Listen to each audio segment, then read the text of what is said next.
Good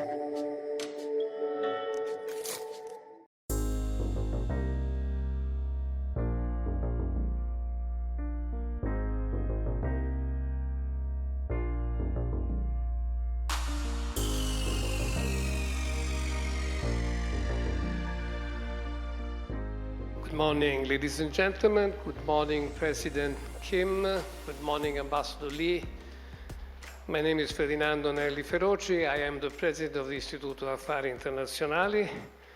And in this capacity, I am very pleased and honored to welcome you at the Istituto Affari Internazionali for this Republic of Korea G7 Cooperation Forum, which has been organized thanks to the very valuable support of the Korea Foundation. This is a very special year in our bilateral relations. This year is the 140th anniversary of the establishment of diplomatic relations between the at the time, the Kingdom of Italy and the Kingdom Joseon of Korea. And at that time, I think if I remember correctly, not only there was an establishment of diplomatic relations, but the signature of an important agreement which laid the basis of a very fruitful cooperation which still continues up to now. Many things have changed since then, 1884, it's a long time ago. Many things have changed, but our two countries, Korea and Italy, share the same values. They're both stable, strong, liberal democracies, and they're both key players in international relations and in global economy, characterized both by a very sophisticated manufacturing sector. They both share the importance of a rules-based international order that should promote international cooperation, effective multilateralism, and also strengthen the role of international institutions, those institutions that are weakened if compared to some years ago. And by the way, these common values and principles that we share have been subject to profound challenges in recent years.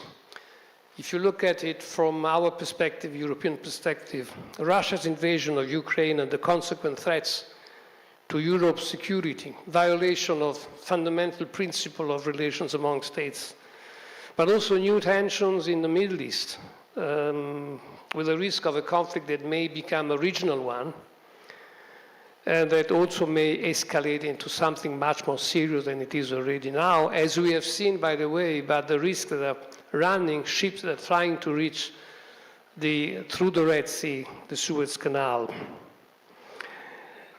But also, if you look at it from a more Korean perspective, frequent contestation, both maritime and territorial, that are characterizing tensions in your region, in the Asia-Pacific or Indo-Pacific region. And something that we share in common are the consequences of COVID on economic growth and development, but also on the logistics of economies. The risk for transportation, the fragmentation of global value chains. And last but not least, of course, the very important challenge of climate change and the need to implement an effective and fruitful energy transition.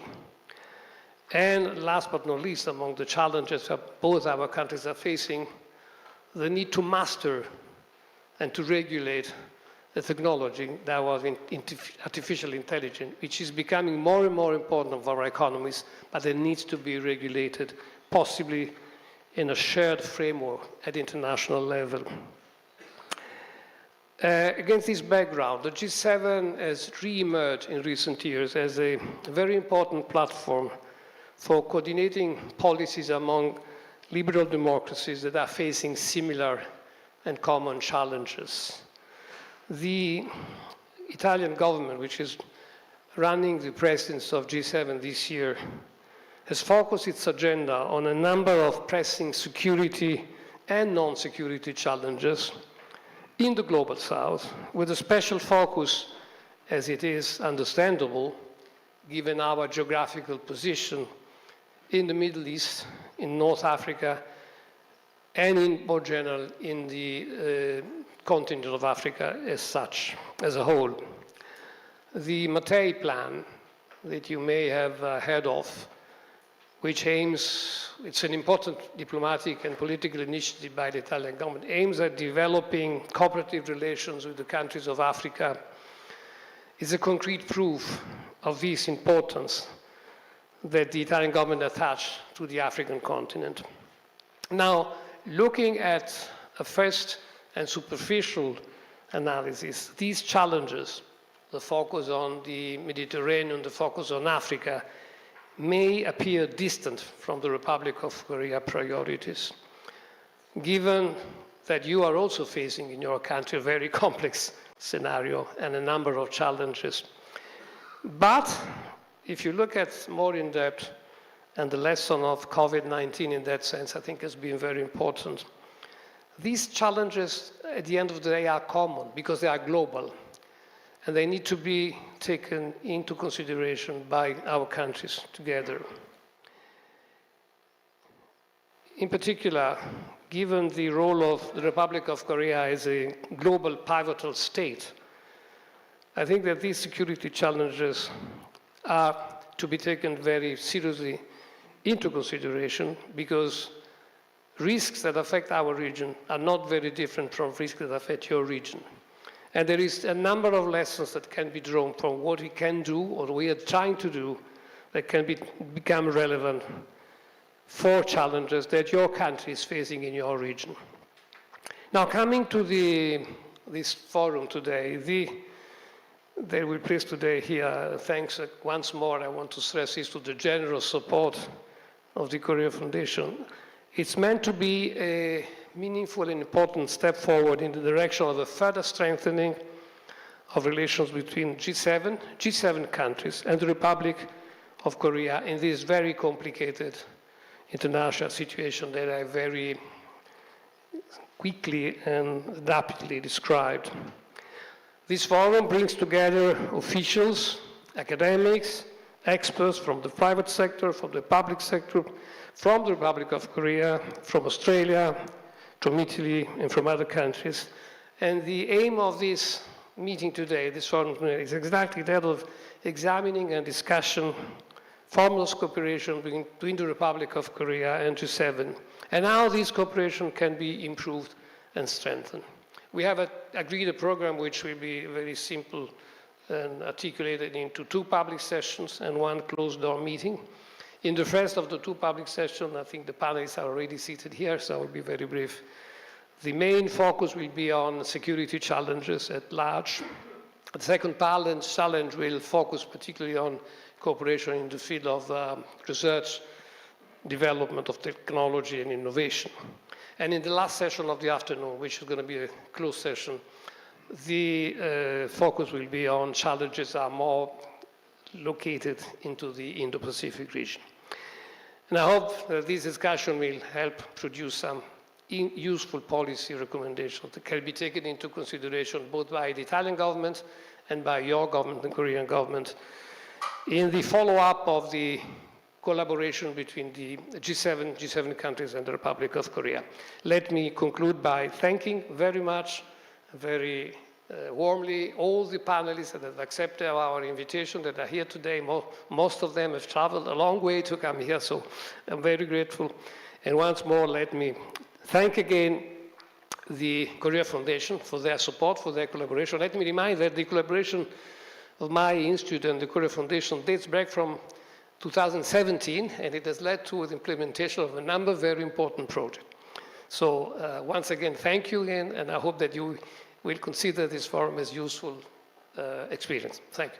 President Kim, the floor is yours.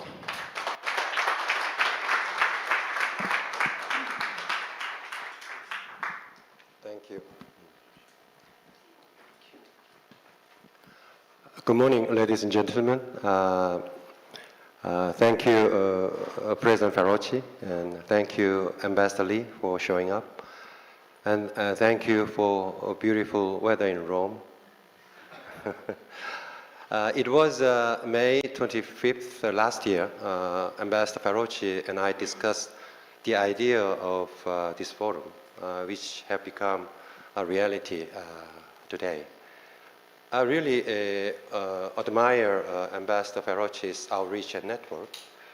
Actually, he reached out for G7+2 participation, and he captured most of them successfully, despite last-minute regrets from London and Paris. So today, we could see Italy, Germany, Brazil, Japan, Canada, United States, Australia, and Korea. I think, Gordon, you represent which one? Australia or United States? So G5+2. Thank you, President Ferrocchi, and thank you all distinguished participants for coming, and welcome to Korea G7 Cooperation Forum today. I am Ki-hwan Kim, President of Korea Foundation. I want to say my sincere appreciation to President Ferdinando Neali Ferrocchi for collaborating, crafting this important forum from ground up. I extend my gratitude to Director Natalie Tocci and her staff for making this timely forum a reality today. I'm sure that Italy, G7 host this year, will make successful deliveries addressing current global challenges and geopolitical issues. Korea, though not present at this June summit in Puglia, will continue to make contributions to relevant priority goals and objectives, as President Yoon Suk-yeol announced at the Hiroshima summit in May last year. As Moscow's war in Ukraine extends into third year, North Korea's munition factories are producing weapons and artillery shells for Russia. In exchange, North Korea, which has been under long years of international sanction over its nuclear weapons and ballistic missile program, and is short of everything from hard cash, food and energy, to missile technology, is rapidly advancing its relations with Russia. Confronting evolving military partnership between Russia and North Korea, Europe and South Korea find themselves not only like-minded, but also on the same page. Conflicts in Europe and Middle East, the outbreaks of hostilities in Indo-Pacific region will have immediate spillovers each other, impacting global regional security and aggravating uncertainty in global economies. What's become clear is that we see the convergence of economics and national security. Efficiency is not the only value. Resilience, redundancy, security itself are equally or more important these days. This is not my say. This is CFR President Mike Froman's when he interviewed with Christine Lagarde, ECB President, very recently. The current trends of de-risking, there is diversification and reducing over-dependence on certain country, has been intensifying in the aftermath of pandemic and geopolitical tensions and rivalries, which moves supply chains, which changes global value chains as well. Trustworthiness and resilience has become keywords that describe security, whether conventional military security or recent economic one. When we seek allies and partners, or when we trade and invest in new advanced technology, goods and services. Cutting-edge technologies like artificial intelligence, quantum computing, and advanced semiconductors are reshaping commercial innovation and security strength as well. A projection of vast amounts of data and computing power translates easily into national power, deciding on the winner of the race in these critical technologies. This year, Korea is hosting AI Safety Summit in May, and the Responsible AI in the Military Domain Summit in September, in which Korea is aiming to contribute advanced discussions on AI governance which will uphold core liberal democratic values as well. Korea aligns closely with G7 members in most areas: security, economics, technology, trade, energy, climate change, and outreach to Global South. Through Camp David Trilateral Summit in August last year, Korea has been strengthening trilateral cooperation among United States, Korea, and Japan in many priority areas in the Indo-Pacific region and beyond. Korea has become the 7th country of so-called 30-50 club, with per capita income exceeding $30,000 and with population of over 50 million. Korea is now very recently recognized as the 6th most powerful nation by US News and World Report in 2023 in terms of military strength, economic power, innovation capability, and national influence. Korea's transformation from one of the least developed and war-torn nation to one of the most advanced democracies in 7 decades has a special charm and appeal on its own that many Global South countries would like to refer to. Korea has set this year's ODA budget at a record high of 6.3 trillion won, equivalent to $4.7 billion, in line with global pivotal state diplomacy and the Indo-Pacific regional strategy. This represents 31.1% increase of ODA budget from the previous year, moving closer to ODA GNI ratio of 0.25%. We need to make more contribution, reaching 0.3, and the UN recommendation level of 0.7. In closing, I'm sure today's forum will deliver good synergy between Korea and G7 nations in many priority areas. I want to say my sincere thanks, IAI leadership, President Ferrocci, and staff for their excellent preparation, and all distinguished participants for their presence and valuable contributions. Thank you.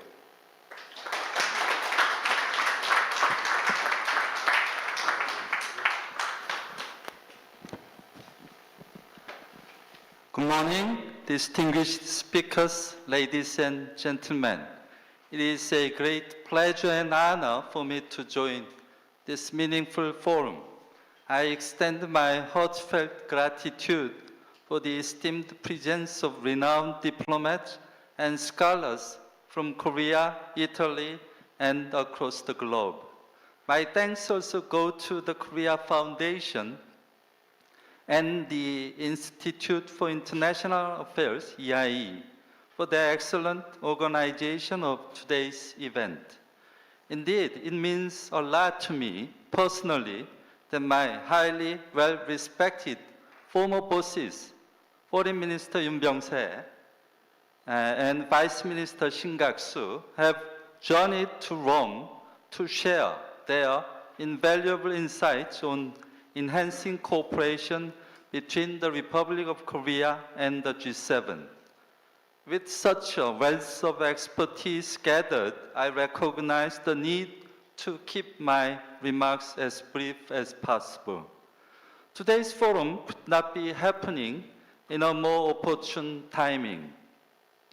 This year marks the 140th anniversary of diplomatic relations between Korea and Italy is serving as the chair country of the G7 in 2024. With everyone gathered here, we can further celebrate these milestones.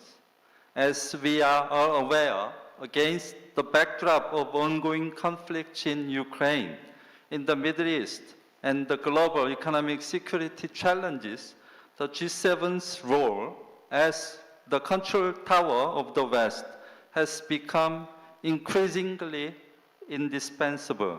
The more responsibility the G7 assumes, the more imperative it becomes for Korea G7 collaboration, given its intricate entanglement with the security concern of the Korean Peninsula, the Indo-Pacific region and beyond. Notably, addressing the Ukraine situation, which is at the top of the G7's agenda, requires a meticulous examination of the interplay between North Korean weapons dynamics and Russia. With these considerations in mind, the Korean government has positioned itself as a global pivotal state to promote freedom, democracy, and the rules-based international order. Korea is determined to take on greater responsibility and make substantial global contributions. While it is somewhat regrettable that Korea may not be present at the upcoming Korea Summit in June, I must highlight Korea's contribution to the success of the 2024 Italian G7, including participation in relevant G7 ministers' meetings, such as those on industry, finance, trade, and foreign affairs. Furthermore, our unwavering commitment to addressing global challenges, which the chair country puts emphasis on, is evident through the upcoming hosting of the Korea-Africa Summit in June and the AI Seoul Summit in May. After all, I think the contemplation of a possible membership in the G7 Plus, whichever format it may take in the future, serve as a tangible manifestation of this steadfast commitment, and I'm confident that today's deliberation will only reinforce our determination to achieve this objective. To conclude, today is an invaluable opportunity for us all to learn the wisdom and insights from distinguished and renowned speakers present in this room on how to foster a meaningful partnership between Korea and the G7 in terms of international security, science and technology, and economic security and development. Looking forward to a heated discussion and exchange of ideas, I wish all of you have a very fruitful and exciting day today. Thank you.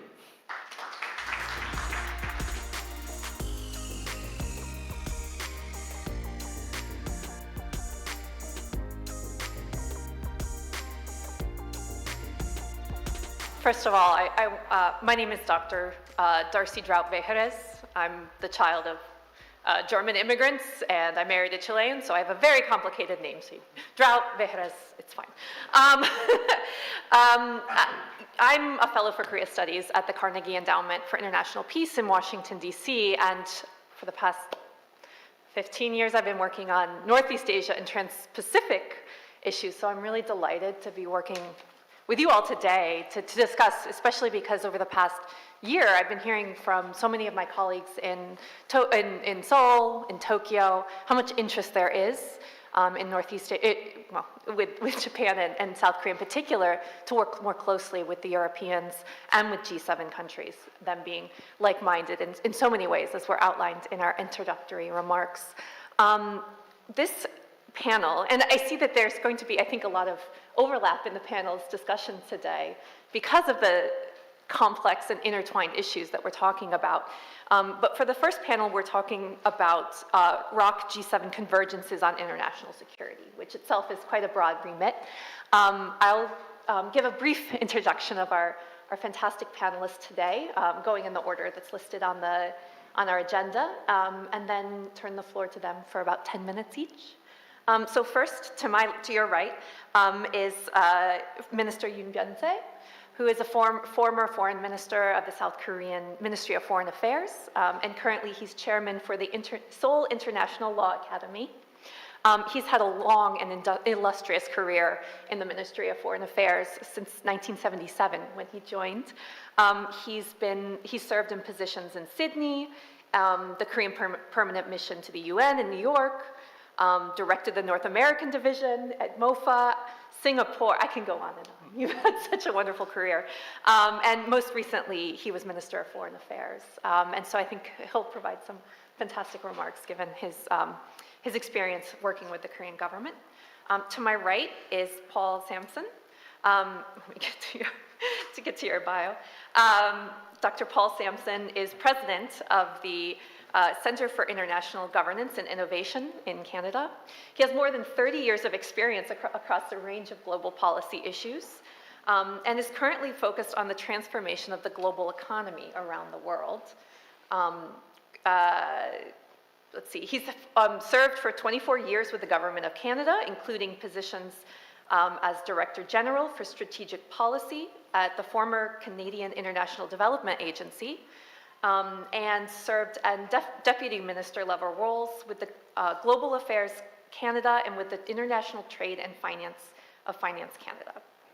Let's see, next is, going down the line, is Dr. Gak-Shu Shin, who started his career also in the Ministry of Foreign Affairs, where he held various positions, including Director General of the Treaties Bureau, and I'm sure you have a lot to add from those experiences working through those the issues.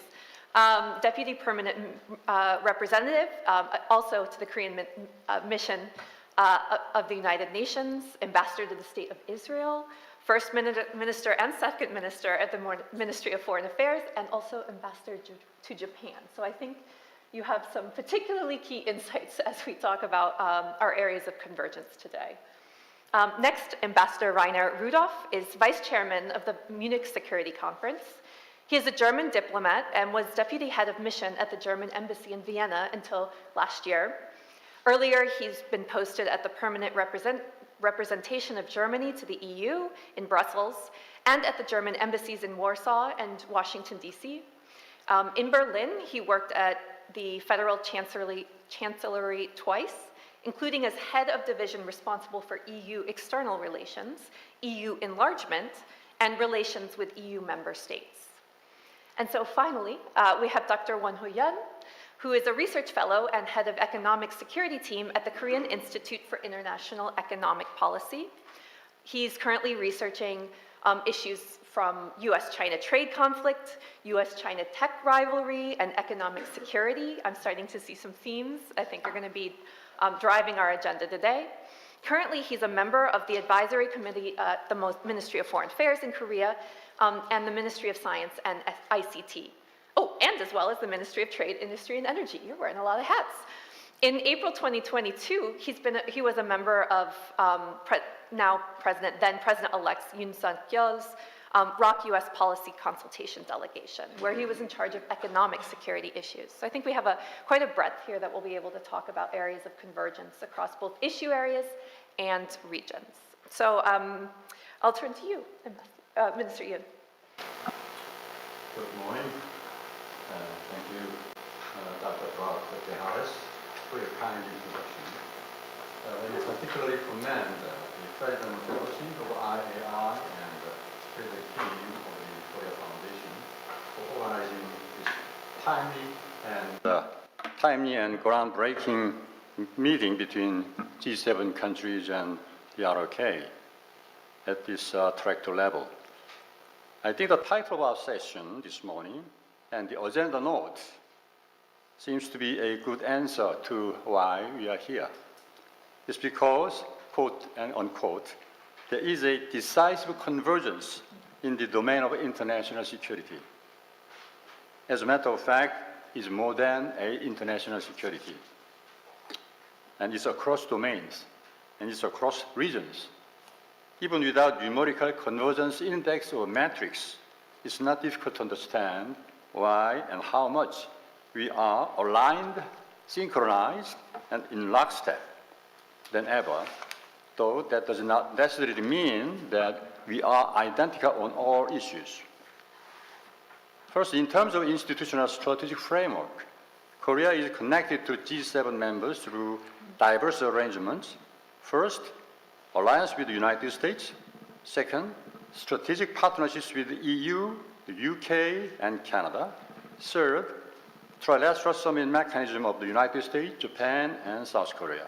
Fourth, Camp David principles, spirit, and commitments. Korea and Japan are connected to NATO through their ITPP partnership, individually tailored partnership, and Asia-Pacific 4. G7 members are connected through the United Nations Command in Korea and also in Japan since the end of the Korean War in 1953. In terms of timing, historic inflection point, or Zeitenwende in Germany, binds us more in many challenges emanating from poly crisis across the world. Now, fires are almost everywhere and affecting all of us at the same time, though to different degrees. It's not just in Ukraine and Gaza. It could be in the Indo-Pacific in the foreseeable future. On the sea, in the air, in the natural and cyberspace. And now, new domain of known unknowns and unknown unknowns in the form of artificial intelligence. It's no longer we deal with our own fires and you do your own. The latest nexus between Russia and North Korea, as President Kim has mentioned, evidences this concern. And second, in terms of policy and strategy, we are very much connected in trade and economy and security and across domains. This interconnectedness and convergences between us is now well manifested by shared visions, values, and strategic interest on all those common challenges. So this is the context in which I have to address three big questions raised in the paper. I'll just set the tone for one or two key questions. On the first key question of the agenda is a security engagement in the Indo-Pacific, the best approach for European G7 member states? I think that I already implied my preliminary views on this. Under the ever-growing tensions and fierce competition in the Indo-Pacific, European G7's strengthened forward presence in the Indo-Pacific seems to be a welcome move in the right direction at the right time. It's in line with EU's strategic compass and NATO's new concept. And it is in sync with the increasing support of Indo-Pacific countries to Ukraine. And then that Indo-Pacific strategy is also announced by the Korean government under President Yoon. The question is, in what modality and how fast and where? Unlike in Europe, the Indo-Pacific does not have a NATO-type collective defense or security mechanism. We are far from the emergence of the Indo-Pacific version of NATO. But in the face of multiple challenges I mentioned, like-minded countries in the Indo-Pacific region have been advancing a concerted strategy to build a more densely integrated web of relations, or you can call it multi-layer relationships, through a combination of, number one, unilateral partnerships, number two, alliances, number three, issue-specific groupings, and number four, formalized structures. It's like Quad, AUKUS, JPUS, Japan, Philippines, the United States. And three of us, Camp David, Trilateral Mechanism of Korea, US, Japan. And now, recently, President Biden and the US government is now reimagining Asian alliances as what they call lattice fence, very interesting, replacing hub and spokes system. Particularly, I wish to emphasize this new development in the Camp David last year.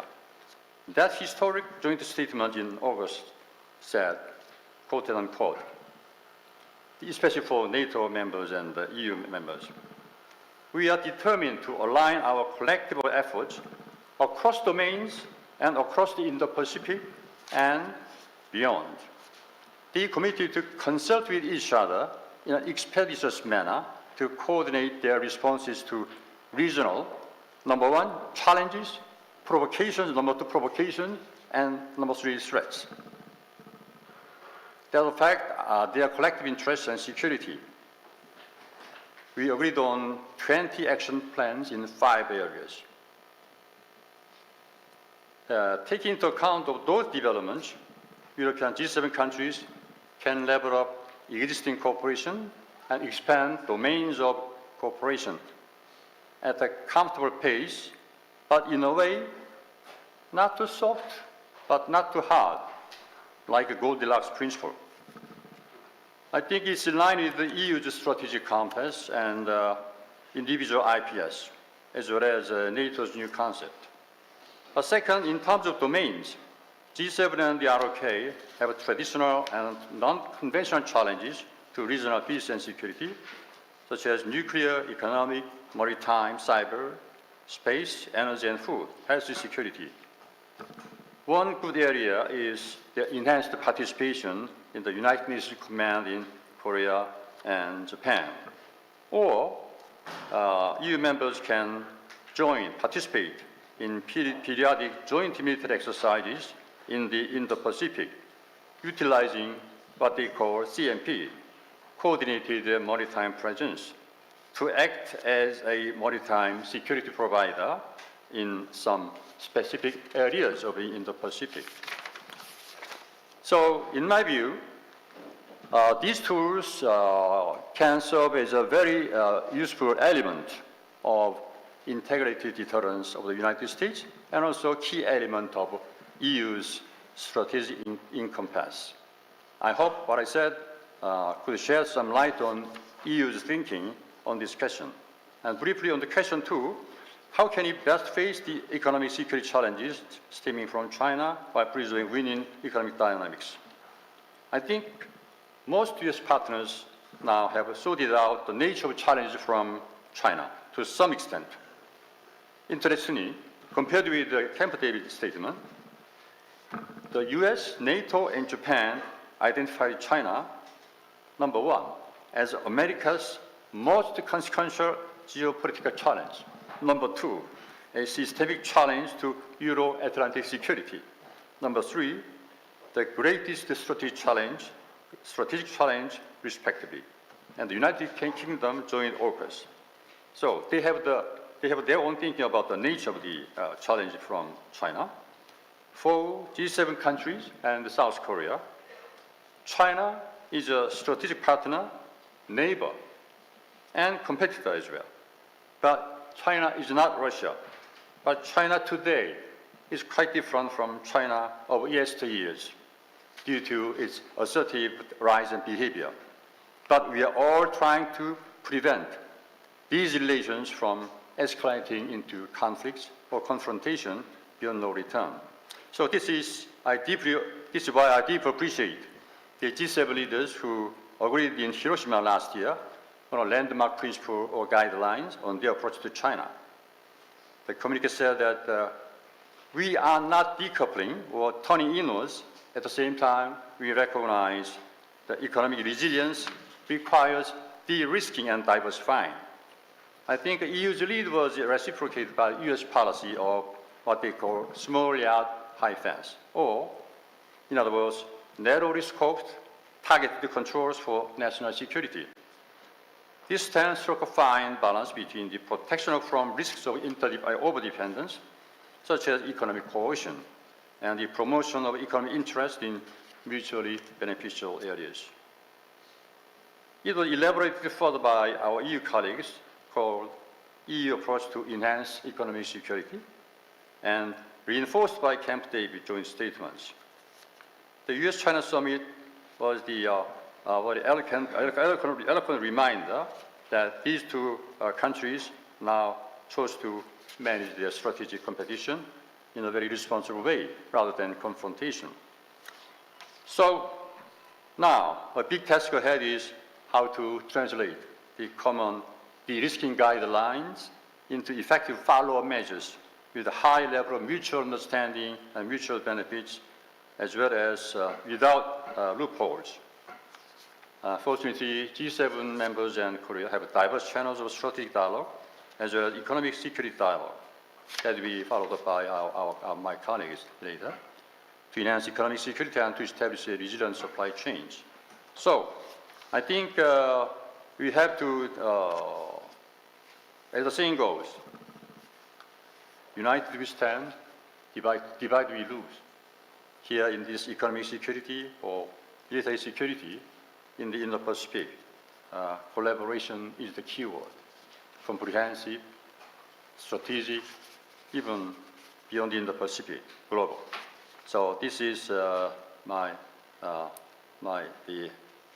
comments on the agenda item 1. But on the question 3, just I simply defer this important question to my colleagues. Thank you very much.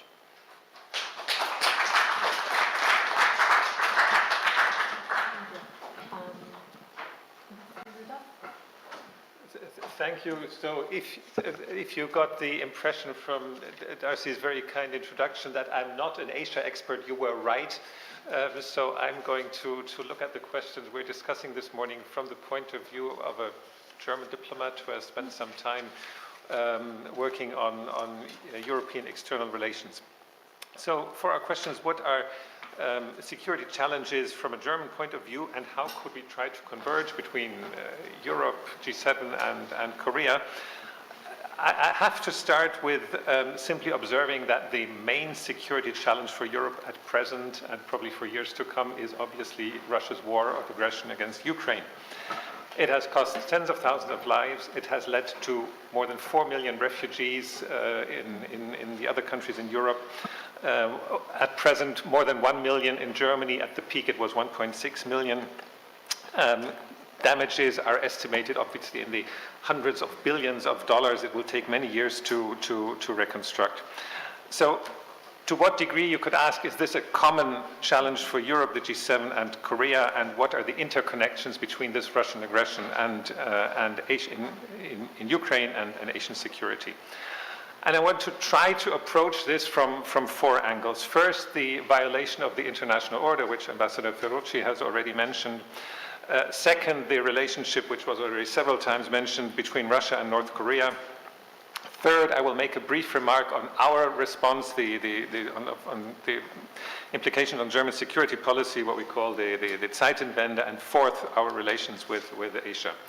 So to start with the international order, I think looking at the international and global context, this is exactly the point why this Russian aggression would even concern other countries outside of Europe. This is not a conflict over, it's not even a conflict, it's an aggression. It's not over a secession, it's not a division, it's not a territorial dispute or anything, it's simply one sovereign nation attacking another. And it has destroyed the European security order that was established over several years after the end of the Cold War, which was put down in several international documents. I won't read out all of them, but that is all in the dust, so to speak. It's a violation, obviously, of the UN Charter by one of the P5, which are supposed to be sort of protecting the UN Charter. And I would also note there is another P5 which has stayed silent on this, which has not condemned this attack. And I would ask whether this is a signal of double standards we didn't discuss afterwards. And I would also ask sort of if one of the P5 is not committing to the international order, which is in the UN Charter, what effects, how is this received in other parts of the world, in Asia? How is this destabilizing? And I think there is sort of beyond this question of expression of faith, which comes with the international order, it has operational consequences. It was in 2022, the UN General Assembly passed 2 resolutions condemning the Russian war. And the core argument that won over many countries around the world, the votes passed with over 140 in favor, was exactly the point that a violation of internationally accepted borders concerns not only one country, but concerns many others around the world, even those that may be far away from Europe. So there were also the G7 coordinated in many statements over the last 2 years condemning this aggression. They coordinated on sanctions, including the oil price cap, which at least initially seemed to work quite well. It led Korea to align itself with some of the G7 sanctions against Russia. I think Korea has substantially reduced its fossil fuel imports from Russia. And all this, I think, sort of us converging on some of the core principles of international security between Korea and the G7 is very welcome. Second point on the, I would call it the recent reinvigoration of the relationship between Russia and North Korea, which several of you have already mentioned, was very visible, of course, with the visit of President Kim Jong-un in the Cosmodrome last year, where he also invited President Putin to visit North Korea. On these deliveries of weapons, which you, Ambassador, have already mentioned, I think this is really what highlights the connection between European security and Asian security, because that is, if you like, where it happens, where you have one country which has at least a destabilizing role, to put it very mildly, in its region, supports another which has an equally destabilizing role in its other region, in Asia.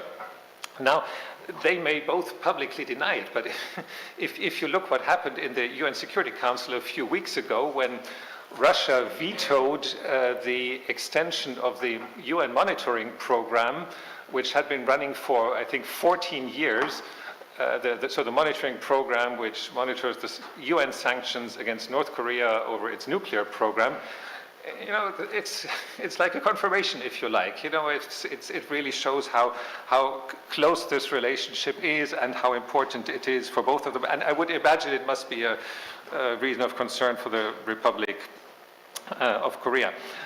So, to put it a bit bluntly, I think here we simply see North Korea and Russia supporting each other in the destabilization of their respective neighborhoods. My third point on German security policy. The Minister already mentioned the word Zeitenwende, under which we sum up all this. I just want to mention this briefly, but for context, simply for how our security policy is evolving at present. It includes a reprioritization of our budget. We are meeting the NATO 2% defense spending goals this year for the first time in decades, since the early 90s. It's partly through a sort of outside our budget defense fund, over 100 billion euro, which covers us until 2027. It goes with an important reorganization of our armed forces. There is a new focus on territorial and allied defense after 20 years, where our armed forces were active in missions from Afghanistan to Africa. It includes, for the first time, Germany deploying a brigade, so about 5,000 troops in Lithuania, so on the eastern flank of NATO, which is, by the way, the first time Germany is permanently deploying troops in an allied country. So what we benefited from for many decades, our allies protecting us, it's the first time that we're doing this abroad. And just as an aside, we are discussing the reintroduction of the draft, which was abolished 13 years ago. So I just mentioned this very briefly in bullet points, if you like, to indicate what kind of change is going on in German security policy. This brings me to the fourth point, our relations with Asia. Of course, all this I've mentioned so far in no way diminishes the role and importance Asia has for us. You know, a region that accounts for 60% of global population and 60% of world GDP, for us as an outward-looking, export-oriented nation is extremely important. But to look at the security underpinnings of this relationship, this is where I think some important change can be observed over the last maybe 5 or 10 years. And you can see that reflected in a whole range of strategy documents. I won't read them all out, but it started, to me, in 2019, when the European institutions at the time published their China strategy paper, which, if I may note this, at the time it was a European paper with some strong encouragement from the German side at the time, as we then were looking into the preparation of our EU presidency in 2020. So that is some background. And in this strategy paper, the view of China as, I think, which the minister already mentioned, partner, competitor, and systemic rival, was coined for the first time, and we took it up again in our own German China strategy, which was published in last summer. In terms of hard security, 3 years ago in 2021-22, we had a German frigate passing through the waters of 9 Asian countries for the first time. We will have a military presence of both our Navy, I think they're heading out next week, and our Air Force in many different multinational exercises in the Indo-Pacific this year. And while this is, of course, more than a soft security engagement, I think we also have to be humble about the fact that Germany isn't going to be a strong contributor to hard security in the Asia-Pacific region. That is simply, I think, what we have to be honest about. In terms of soft security,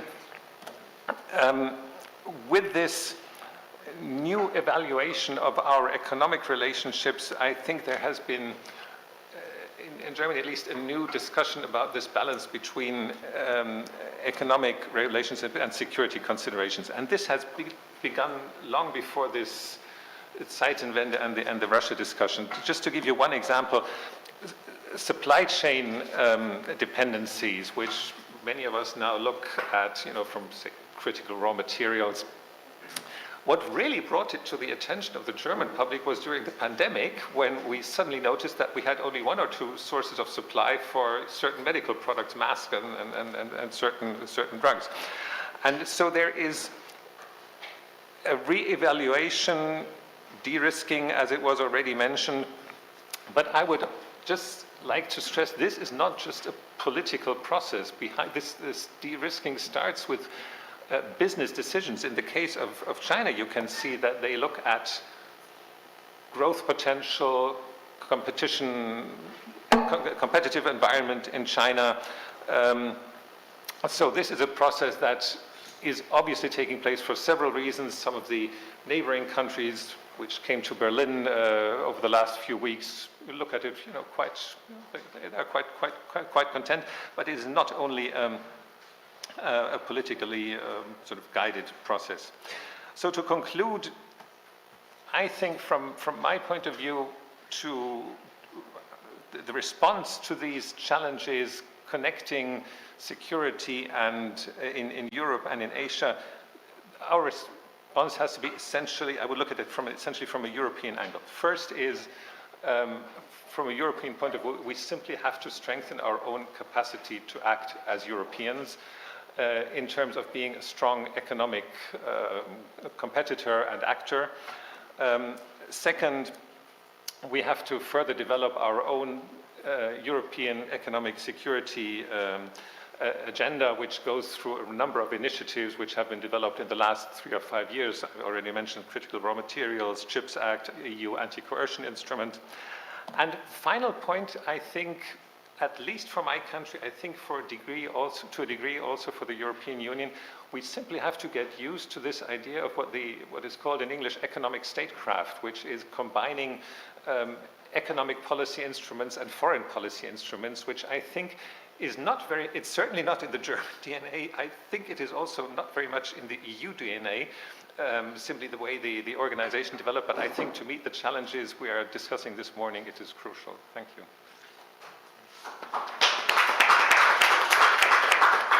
That's great. I'm so glad that we have the European perspective on the table here. Next is Ambassador Shin. Thank you. Good morning. First of all, I'd like to join the previous speakers who expressed great appreciation to the organizers of this August meeting, Korea Foundation and IAI, for their excellent preparation and warm hospitality. Let me begin my presentation by evaluating the current state of South Korea, Europe G7 security convergence. Russia's unprovoked and illegal invasion of Ukraine that heralded at the beginning of post-Cold War era clearly demonstrated the indivisible, interconnected nature of the global security. The ongoing war of attrition in Ukraine has a profound impact on the geographically distant East Asia, as does North Korea's threat on Europe's security environment. North Korea's supply of artillery shells and missiles to Russia in return for Russia's provision of food, oil, and military technology prodded a close strategic cooperation between Moscow and Pyongyang. With this new lifeline for its moribund economy, North Korea turned up the level of bellicosity against South Korea and introduced a two-state formula in inter-Korean relations, further destabilizing the already volatile Korean peninsula. In its persistent quest of neutering the UN Security Council sanctions on North Korea, Russia recently vetoed the extension of the mandate of the panel of experts that had monitored compliance with UN Security Council resolutions on North Korea, giving North Korea a kind of de facto carte blanche to violate them more boldly. The final outcome of the Ukraine war will also critically affect the strategic environment of East Asia. The end of the war on terms unjust and maybe seriously damaging to Ukraine might embolden our two northern neighbors to resort to military adventurism in the Taiwan Strait and the Korean Peninsula, as doubts will be raised about the U.S. deterrence, and China will perceive it as a sign of American decline and weakness. China is also rendering material support to Russian war efforts, and help Russia evade the sanctions by the West, in fact materializing their no-limits friendship. All in all, these chain reactions have contributed to loose formation of an axis of disruption to the peace and stability on the Korean Peninsula and broadly in East Asia. Against this backdrop, I'd like to mention about South Korea's security relations with Europe, which have been already mentioned by Minister Yoon in part. So I'll be brief on this matter. As a way to boost security cooperation with Europe, South Korea has stepped up its efforts to attend the NATO summit in Madrid and Vilnius in 2022 and 2023 consecutively, and also opened its representative mission to NATO last year. South Korea also joined the support group of countries to Ukraine, as well as sanctions against Russia. Meanwhile, South Korea convened the ROK United Nations Command Member States Defense Ministers meeting in November 2023, in which 8 European states, including France, Italy, and the UK, participated. On the other hand, several European states have played a pivotal role in monitoring the implementation of sanctions against North Korea. Again, the European Union has taken the lead in addressing the egregious violations of human rights in North Korea at the UN General Assembly as well as the Human Rights Council. Now I move on to the current status of South Korea-Europe security cooperation and potential areas for future cooperation. In terms of the scope of cooperation, South Korea has taken part in 5 out of 7 areas, namely crisis management, security consultation, anti-terrorism, military cooperation, cybersecurity, non-proliferation, and maritime security, ahead of China and Japan with 4 areas respectively. Seoul and Brussels need to strive to improve the depth of cooperation underway currently and explore the possibilities in other new areas. First, strategic dialogue. As Minister Yoon mentioned, we have cultivated various levels of bilateral and multilateral strategic dialogue with Europe. With the EU, we started foreign ministers' strategic dialogue last year and held the second meeting last April. Seoul has also held a foreign minister meeting with London, Paris, and Berlin, together with defense ministers meeting with London. So now it's time for us to complement the missing link with other European countries, including Italy. For the future cooperation, South Korea and Europe need to consider creating a South Korea-NATO strategic dialogue on a regular basis. Further, it is high time to institutionalize AP4 plus NATO strategic dialogue, which dovetails with the ongoing efforts to construct the lattice-like networks of alliance and partnerships in the Asia-Pacific. Second, maritime security. South Korea and Europe should expand joint maritime operations and military exercises in the Pacific Ocean and South China Sea. Third, counterterrorism.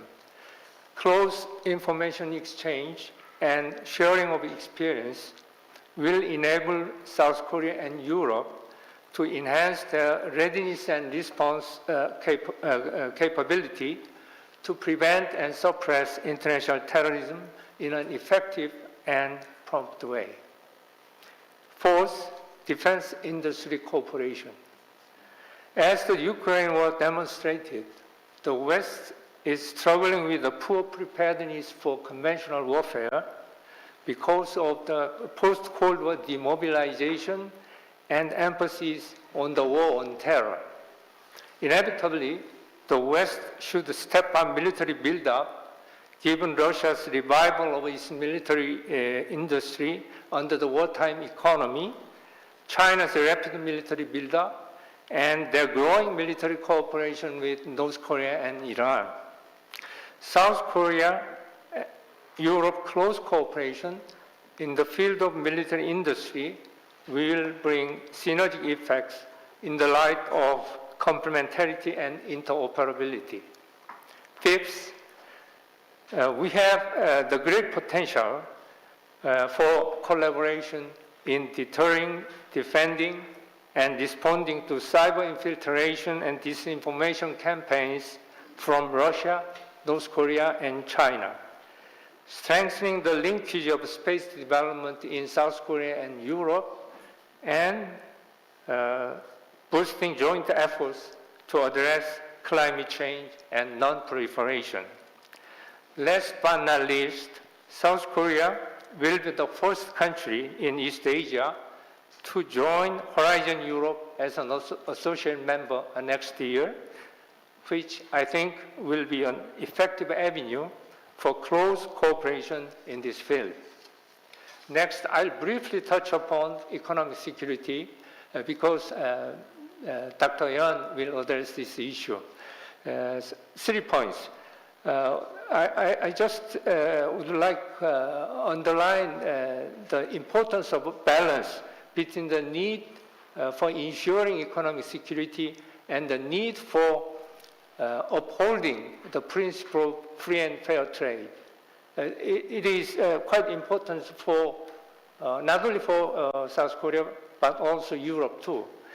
So we should meet both security and trade interests as well by setting common standards that are neither excessive nor insufficient. Given the interest between South Korea and Europe in creating an effective and balanced economic security framework, we should work together to forge out a reliable guardrail with a view to ensuring both economic security and the principle of free trade. Second point is just to ensure the security of supply chain for strategic goods. South Korea and Europe need to upgrade the existing industrial policy dialogue, IPD, to the supply chain and industrial policy dialogue. I mean, adding the element of supply chain to the existing body. And cooperation is also called for in building secure supply chain for strategic materials such as semiconductors, batteries, pharmaceuticals, and rare metals. In addition, both should seek to secure collective resilience with the United States to cope with economic coercion as well as predatory practices like dumping, subsidies, and intellectual property thieves.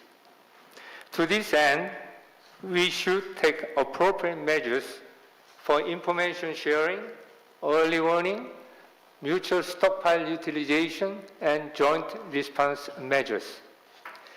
Lastly, I would like to briefly mention about the need for expedited G7 Plus expansion.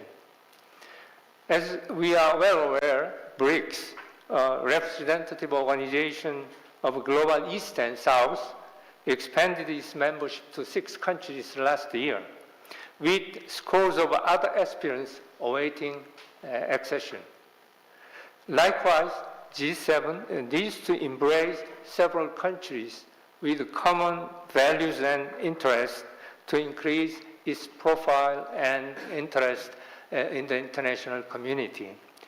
South Korea and Australia in the Asia-Pacific and Spain in Europe are mooted as new candidate members for an expanded G7.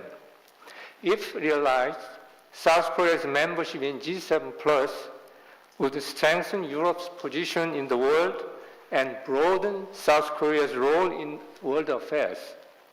Especially, South Korea can be an effective and staunch advocate and messenger for the common values and interests of the G7 value vis-à-vis Global South, thanks to its abundant experience as a developing state and worldwide networks with developing countries. In addition, South Korea's membership in an expanded G7 would work as a major vehicle to boost the scope and depth of South Korea and Europe cooperation. I stop here. Thank you very much. That's great, and I appreciate how many practical recommendations you included. That's put a lot on the table, I think, for us to discuss. Dr. Sampson. Thanks so much, and thanks to the organizers here. There's a lot on the table already, so I'll try to add a few additional things and stress some things that have already been said. I should say one word about my Asia-Pacific experience. I was the senior representative for Canada on the finance track at APEC for 5 years, including at the ministerial level. and I was also on the board of the Asian Infrastructure Investment Bank in Beijing, representing Canada and Africa, which was a very interesting experience. So what would I say here? I want to address this issue of the convergence, which I think was a very interesting choice of concepts or words for this topic. And my underlying theme would be that hard and soft security issues are increasingly blended or mixed together. I think both Ambassador Fauci and Korean Foundation President Kim made those points in their introduction, and I'm going to drill into some of that further. When you look at a lot of national security strategies from, let's say, G7 countries over the last 10, 15 years, they've increasingly broadened what is included in national security, and this includes, for sure, economic, environmental, technology, very much, even issues in social spaces like inequality. So the definition of national security is much broader than it used to be. So what does this mean in terms of this soft power, hard power, soft approaches, hard approaches? I think it's interesting in that it makes that issue, inevitably they are joined at the hip. I think trying to say it's all one or the other is incorrect. You need both of them. And I think if you take one track or another, it would be less effective at best, right? I think the interdependence between states has softened security relationships to some degree over past decades, but this is very much being tested right now in the Ukraine and the Middle East, and in North Korea, and in Taiwan, and elsewhere. And so what does this mean for the Republic of Korea and G7 is what I'm going to drill into here. I would agree as well with what Ambassador Rayner said about combining military and economic statecraft, and I'm going to go further and suggest there are 5 areas of convergence here. So I've got 5 points. And this first one hasn't really been mentioned very much. Finance and trade. So is finance and trade, or especially finance, kind of a new weapon, an actual weaponized space? It could be. Is trade going to be a very pivotal geostrategic decision here? And let's come to some of the examples on that. So the first thing is on the weaponization of finance.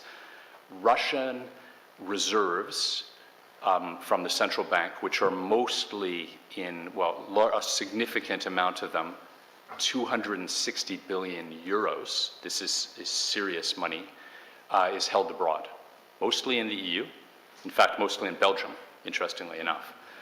And those are currently frozen, as you know. This was a discussion recently in the G7, as recently as last week. Should that go further to take, and there's an important distinction here between freezing assets and actually seizing those assets or deploying those assets, taking them for another use. The G7 is divided on this question.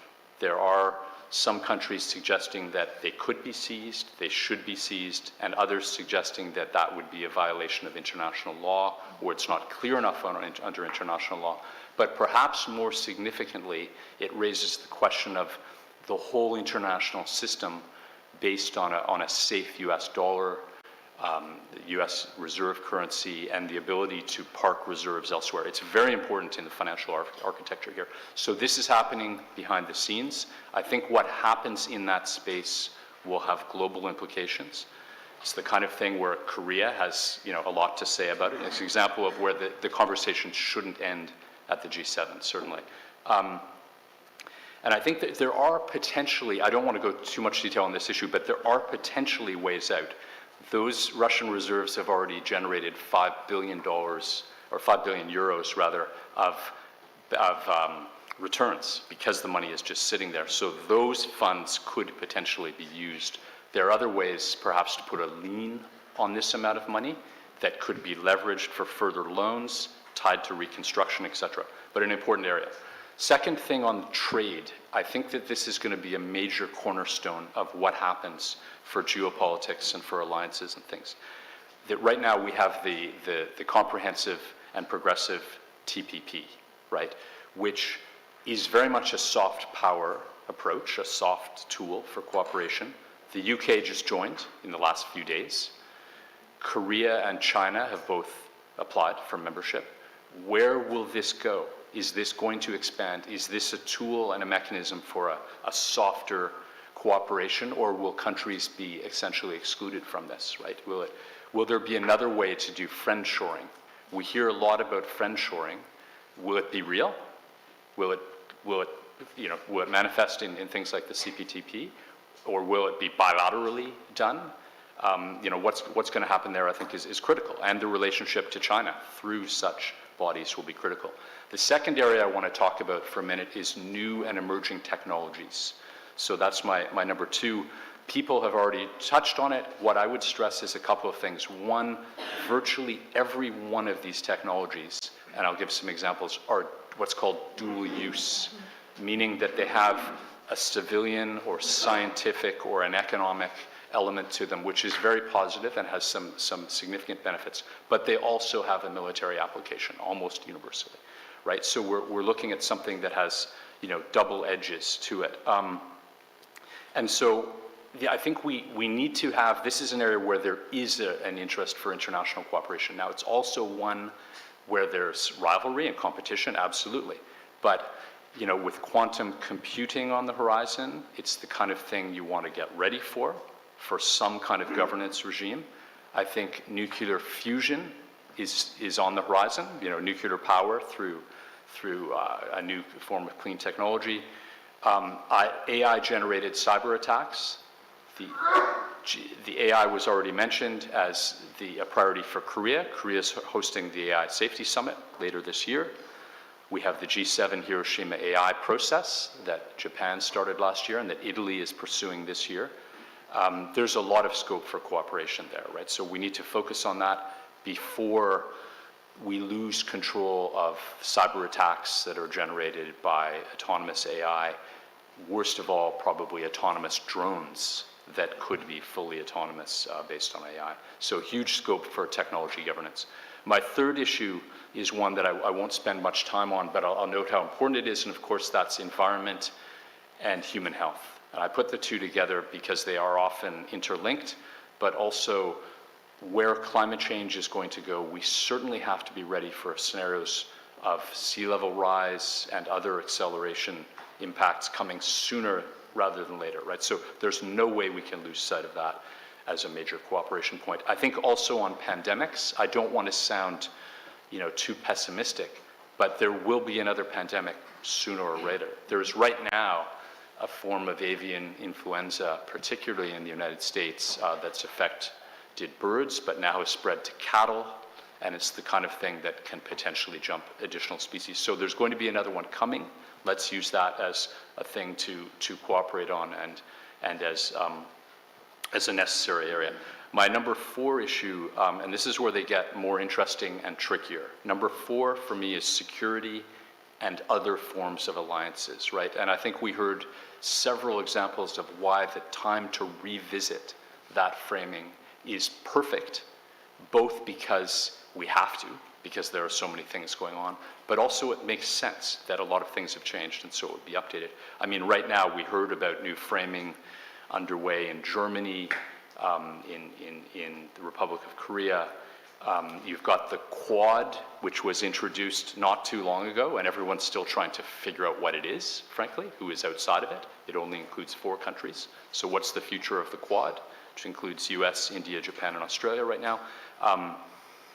President Xi of China is in Europe right now, trying to soften tensions, mostly trade tensions with Europe, but also worried about where security alliances would go. So what about NATO?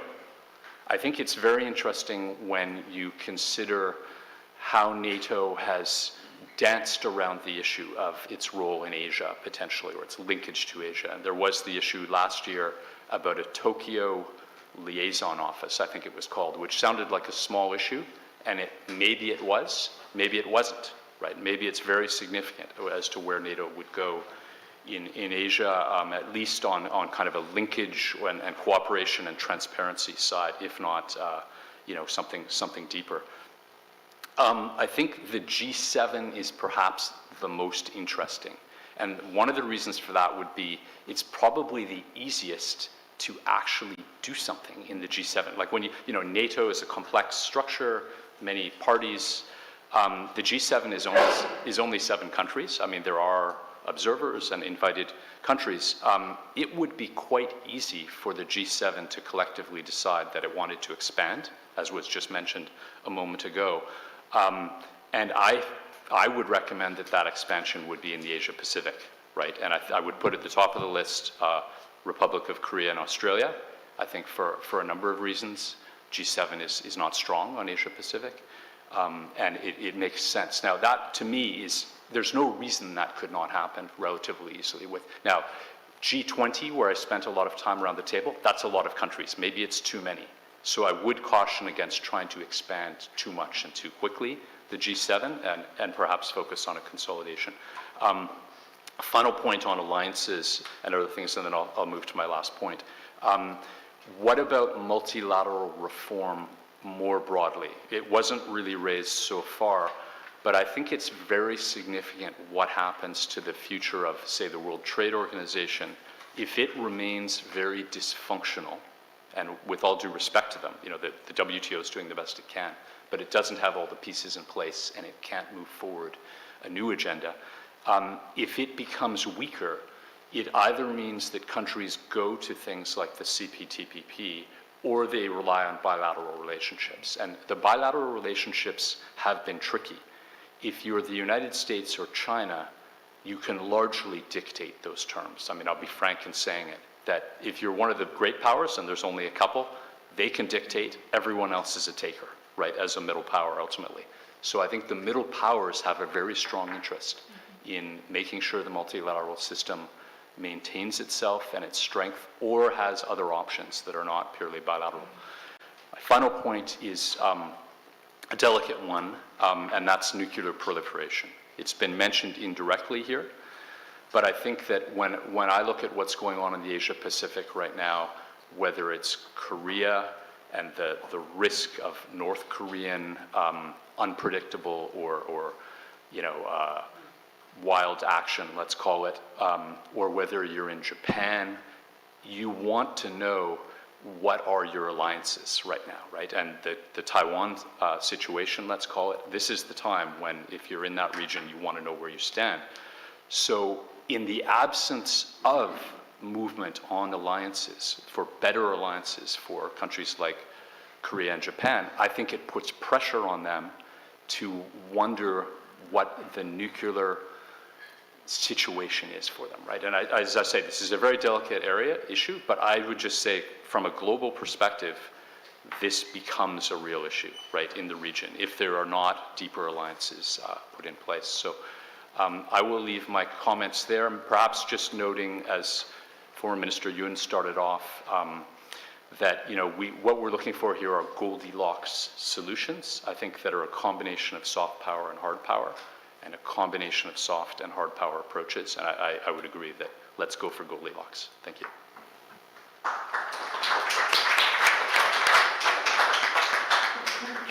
And finally, Dr. Yan. So thank you for inviting me today. So first, as we face intensifying U.S.-China strategic competition, economic security has become more important than ever. Economic security can be defined as protecting national survival from external economic threats or risks. And economic threats are those in which other nations intentionally use economic measures to achieve their foreign policy goals, whereas risks are unintentional ones, such as pandemics or natural disasters. And also, to put it another way, safeguarding supply chains is critical for current survival of nation, whereas securing competitiveness or fostering advanced technologies is critical for future survival. Therefore, working together on these areas achieving resilience in supply chains, co-developing advanced technologies, responding to economic coercion, and eliminating economic uncertainties is the key to ROK-G7 cooperation. As its founding moment, the ability to influence the global economy was the most important condition for becoming a member of the G7. Having said that, in key areas of recent economic security concern, South Korea can play a key role because it has competitiveness in sectors such as semiconductors, EV batteries, solar panels, and biomanufacturing. And globalization may be in retreat, and multilateralism may not be working anymore, but that doesn't mean we can solve all our problems alone. I think it's time for G7 to work with Korea that has the power and shares the values of the G7. And with this in mind, I'd like to briefly discuss in more detail three things. First, economic security cooperation. Second, responses to economic coercion. And third, the need for new rulemaking. So first, I'd like to talk about supply chain issues and also the tech issue. I think the key here is the diversification of our supply chains or lower our China dependence.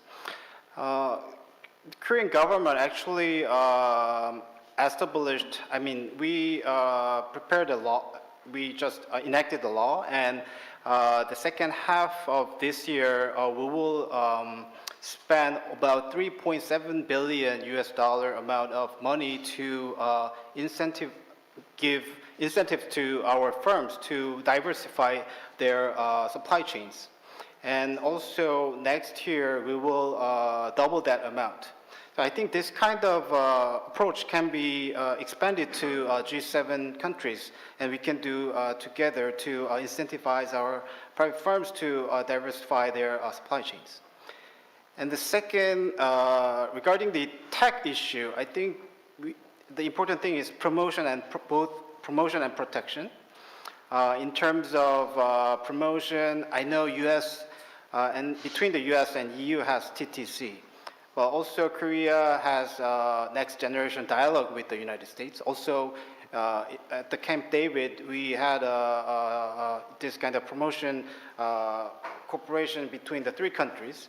So we can maybe align these kind of efforts together. And also in terms of protection, we must not be a whole in efforts of our allies or friends. So, for example, at the Camp David, Korea, United States, Japan, we launched Strike Force to cope with this technology leakage.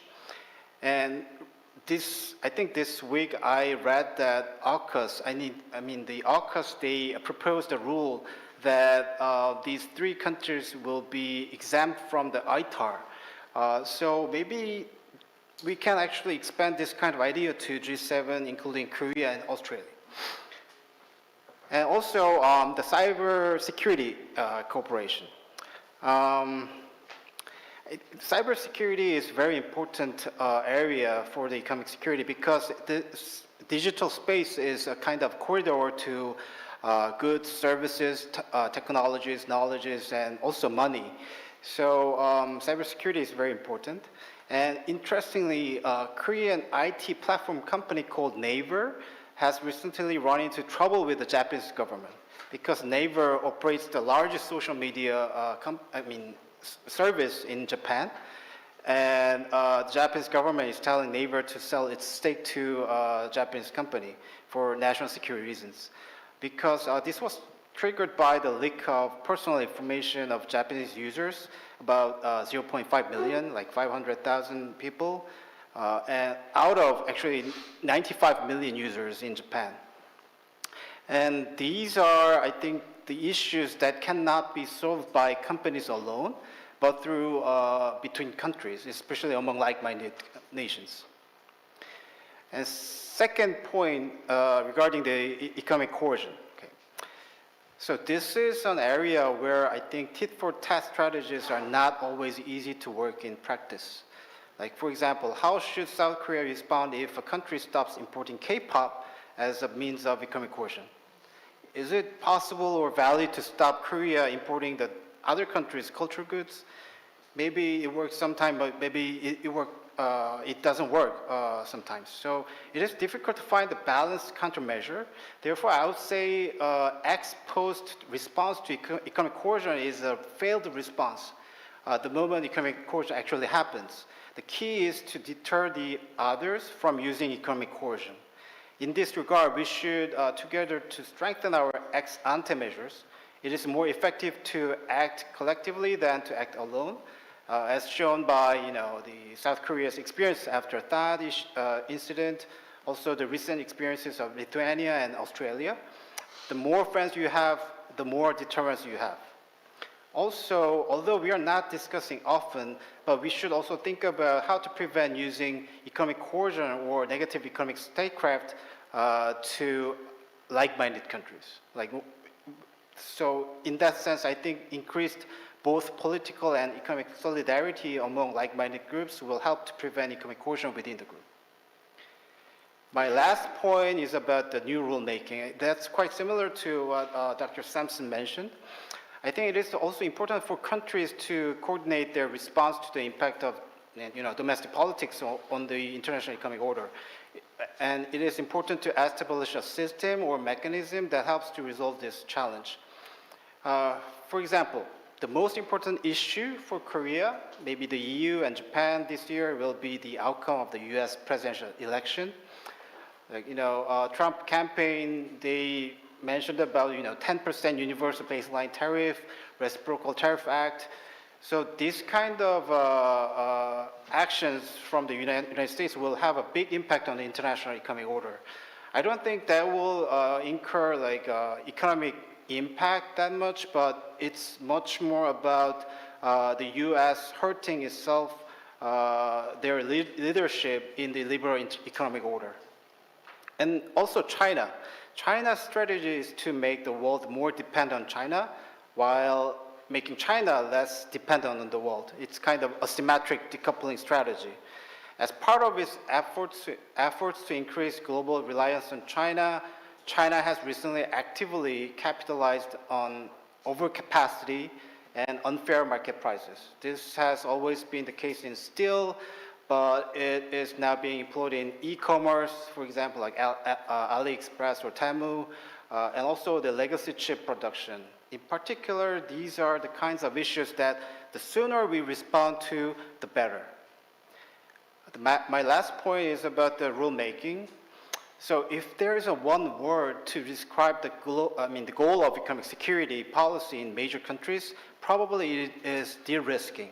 De-risking can literally be defined as reducing the probability of your exposure to risk.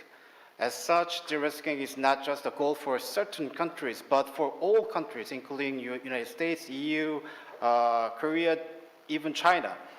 The different industrial and trade structures of each country are causing differences in perception of economic security risks and specific de-risking measures. Thus, we have to ask us questions like, are countries' de-risking measures were well coordinated to avoid harming allies or similarly positioned countries? Well, I think it is hard to say, given that the era of economic security has just begun. We do not see that much coordination between the countries.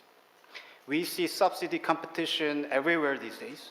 And interestingly, like Korean media, Japanese media, Taiwanese media, they are interested in whether their companies receive more subsidies from foreign government or not. There is no questioning about the subsidy itself. Some argue that we need to restore a rule-based order. Again, I would like to ask, do we have consensus? I think there is no consensus yet on what those rules should be.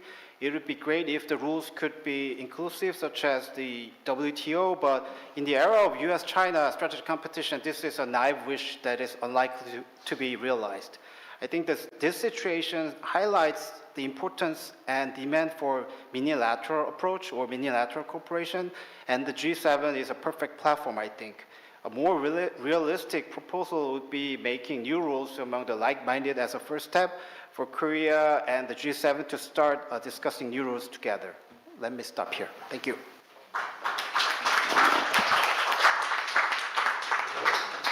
Great. This, I think, has put a lot on the table. We have about, as the topic indicates, we have about half an hour, a little less than half an hour for questions and answers. I'll go ahead and collect a couple. Yes, sir. Good morning. It was great. It was extremely interesting. I'd like to ask something. Dr. Sampson mentioned that briefly about NATO in North Asia. Last year, the first NATO mission to Japan and Korea was held in December. At the time, the Italian representative to NATO, Ambassador Caronacci, said that, sorry, I read, I want to quote him. I don't want to make mistakes and create a diplomatic incident. He said that the best way to prevent Russia's war effort in Ukraine has taken a lot of resources. We still, for the long question, multiple answers are most welcome. That would be a good one. Are there other questions?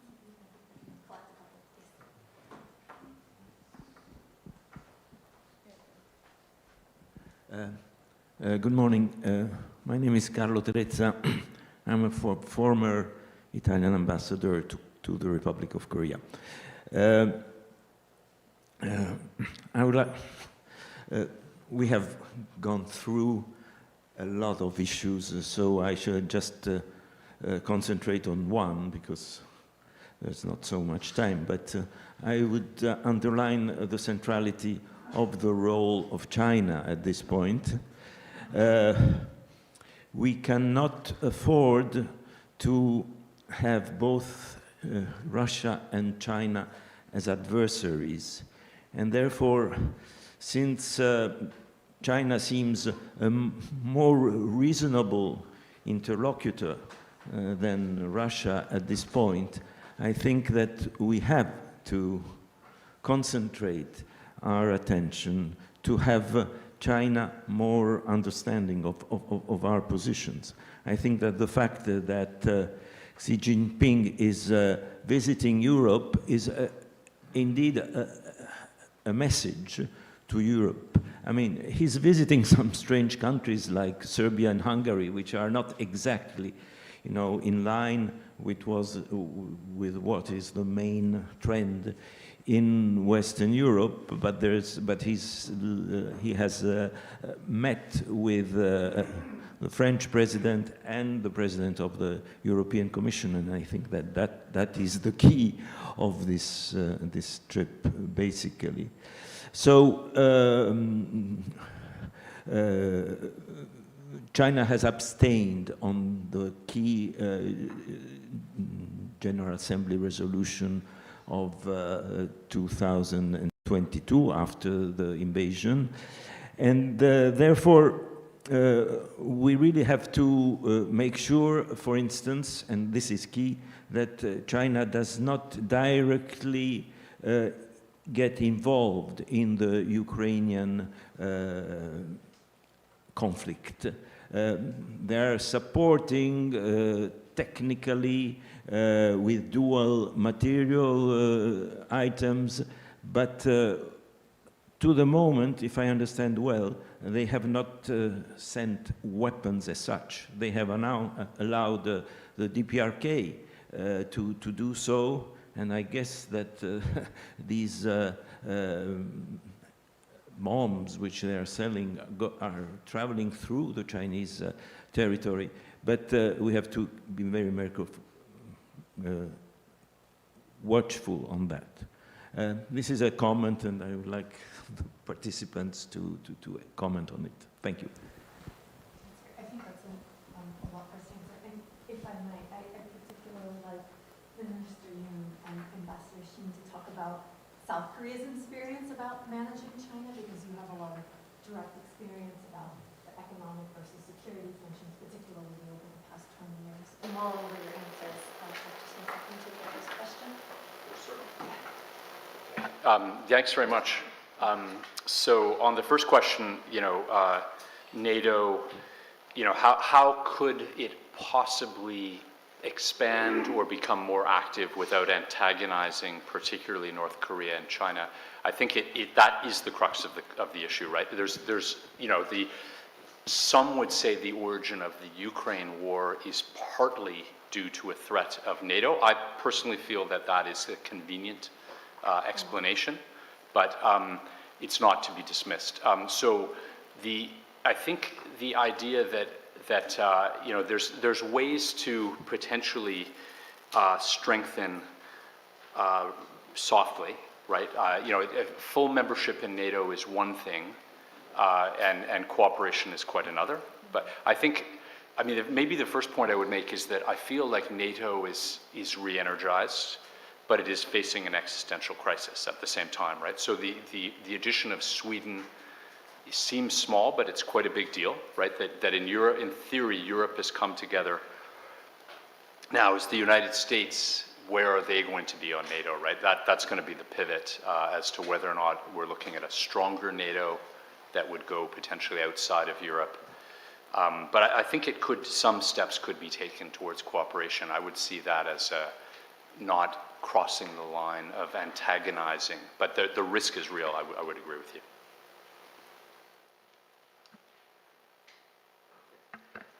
May I answer two questions? On the first one, I think the cooperation between South Korea and NATO, or maybe including other East Asian countries, has to do with the provocations and violations from Russia, North Korea, or China. So I wonder whether we need to pay so much attention to the risk of antagonizing China, Russia, and North Korea. Of course, if we directly antagonize those three countries in the form of military cooperation, it might end up with such antagonism. But in response to the violations and encroachment from those three countries vis-à-vis East Asia and Europe, then we are entitled to take such measures in the form of close cooperation, and especially we need to consider the deterrent effect through close cooperation between East Asia and NATO, I mean in the form of AP4 plus NATO.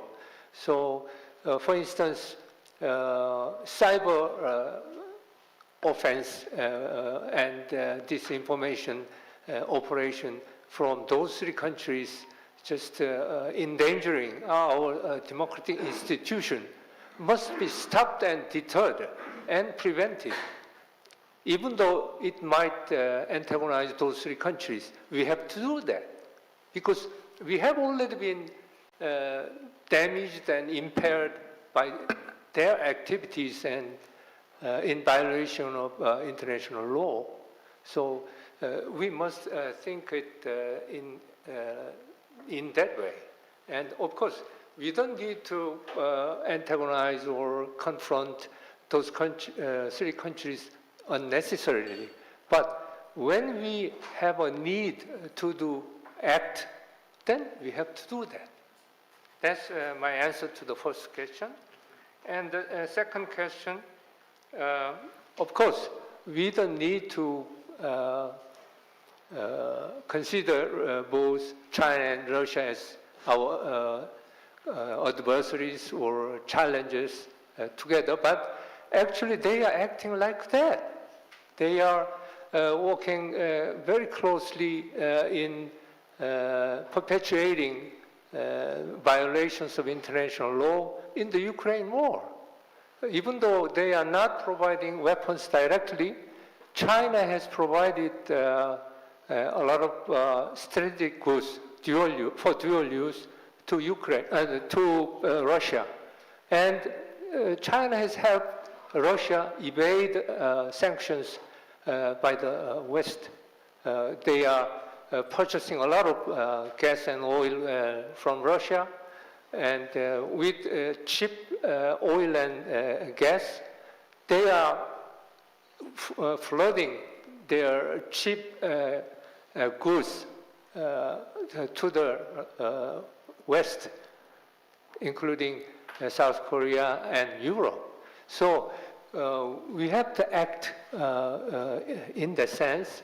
Of course, we have to manage our relationship with China. China is quite different from Russia, as Ambassador mentioned. But in concrete actions, we have to act together to respond to the challenges and violations, provocations from those three countries. That's my answer. Thank you.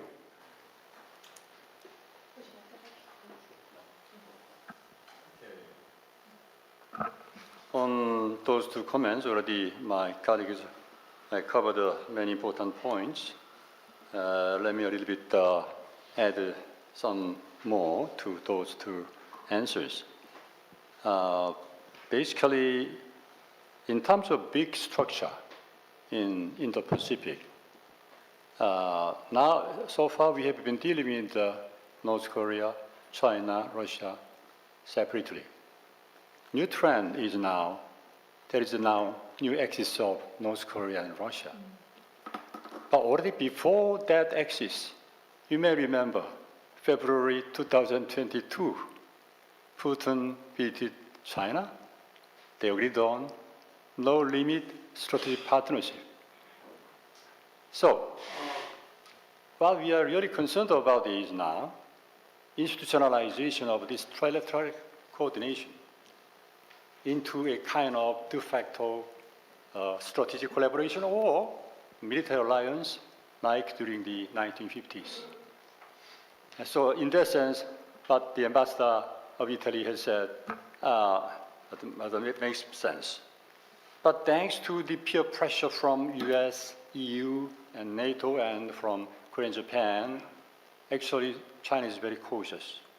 So unlike the original concern, they are now becoming a little bit more cautious. But that is one important point. Number two, actually, as I mentioned in the opening remarks, both EU and US, also some other countries like Australia and Korea, are now a little bit relieved to see that even Washington, even Beijing, does not have any intention to see these tensions and conflicts into full-fledged military conflicts, especially in the Taiwan Strait areas. Because if that happens, that is, according to some of our academic colleagues, that means third world war in the form of AI.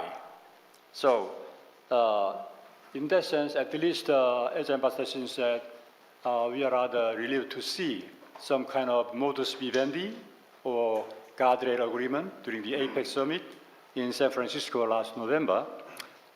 But I think in terms of EU's stance, actually EU is more or less a very coherent strategy, but some members of the EU are a little more engagers. So if we see the trajectory of Xi Jinping's visit, we can dissect what I said means. So that is a nuance difference or strategic difference. So we should be very attentive to this thing. On the economic coalition, actually, Korea already suffered from this in 2017 due to this THAAD battery introduction into US-Korea forces in South Korea. But before that, Japan, Norway, after us, Australia, and Lithuania. So for me, I used to say, in a joking way, in the Korea-China relations since 1992, in that year we reestablished our diplomatic relations, we have 2 years, BT and AT, not BTA, but BTS. Before that and after that, even though this South decision is just one military focused conflict and tension, but China interpret that as kind of the changing strategic approach from US and South Korea. So then they continue to ask for more and more. No NATO kind of alliance in Asia, no more missile defense system in Northeast Asia, something like that. But now, as I said in the opening remarks, NATO, Japan, and Europe, what they agreed for after several months of debate and controversies, what you accepted is that just challenges. Systemic challenge, strategic challenge, something like that. That means still, everybody is very cautious about characterizing the behavior of China as a threat, officially. Behind the scene, many people, even in South Korea, say more than 70% of the general public regards China as a threat. But officially, no. Because for us, they are strategic partner. For EU, strategic partner. For Canada, for Australia, they are strategic partner. This is a dilemma. But, as Ambassador Shin implied, when things are changing in policy crisis, when there is a defiance of the RBI, rules-based international order, we, like-minded countries sharing values, should behave in a concerted way, maintaining principles. Otherwise, UN Charter is nothing, meaningless. This is the main reason why I emphasize this Camp David III joint statement.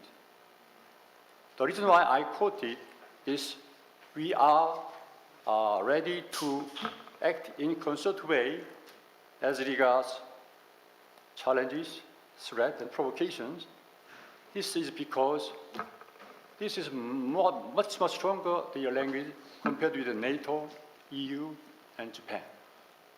Even though this is not treaty, even though this is not legal document. Between South and Korea, this language, if this language is applied to bilateral setting in between South Korea and the United States, this is the strongest language we have seen after the conclusion of the US-South Korea Mutual Defense Treaty. So these are the implications. But if we go further, then this, in terms of the actions, actually the anticipating China as a kind of direct enemy, then perhaps it could mean something different. So we talked about this, the Goldilocks principle, not too soft and not too hard, but nevertheless, in this year now, we cannot but rely on solidarity and collaboration against these RBIO defiers, against these forces. Some call it axis of resistance, some call it axis of disruption, or United States prefer to call it the revisionist forces. But whatever they are, actually, we are not many. Actually, in terms of number, Mr. Sampson or my colleague, the Vice Chairman of the MSC, mentioned the UNGA resolution. 114 is not big. The most important aspect is that the number of abstentions, that includes many countries who also have strategic partnership with US, Australia, EU. They are geopolitical swing states. They benefit a lot from global East and global West. So, how to engage them on our side, and how to persuade them to vote in favor of this kind of resolution. If that happens again, that's the key. This is why the next session is very important. Unless they are frustrated with the stance of the EU, US, and the global West, their stance will be the same. BRICS +6 now. Next year, the following year, there's a long queue waiting for the application. More than 20 countries. Originally, it was more than 40 countries. Now you have a G7 only. Somebody is cautious about adding only 1 or 2. G7, BRICS is already accounts for a lot of, I don't remember exact the statistics, but they can catch up with G7 very soon. Thank you very much. Glad you brought up BRICS. That's good. So first. Hello, Teresa Novotná. I'm academic based at Free University of Berlin, but I'm actually now a visiting professor at Lewis University here for 1 month. Well, I very much appreciate that lots of the speakers brought up the linkage between Ukraine and North Korea. But I was wondering, from the perspective of Kim Jong-un, shouldn't we think about the issue from a very rational perspective? Didn't he actually make the best out of the opportunity he had? And also, didn't he go for some kind of a, well, in our language, de-risking from China? So, trying to also play Russia and China against each other. And if I may, quick question also for Mr. Rudolph. You brought up Zeitenwende and all the contributions that Germany is doing, but I'm a Czech academic living in Germany, and I must say I've been quite frustrated with the slowness of Germany's response to the needs by the Ukrainians. Obviously, you don't speak for the German government, but if I think as an Eastern European that Germany is doing too little and too late, how can you then convince other partners like South Korea and also all the global swing states, which Minister Yoon just mentioned, to actually do more? Thank you.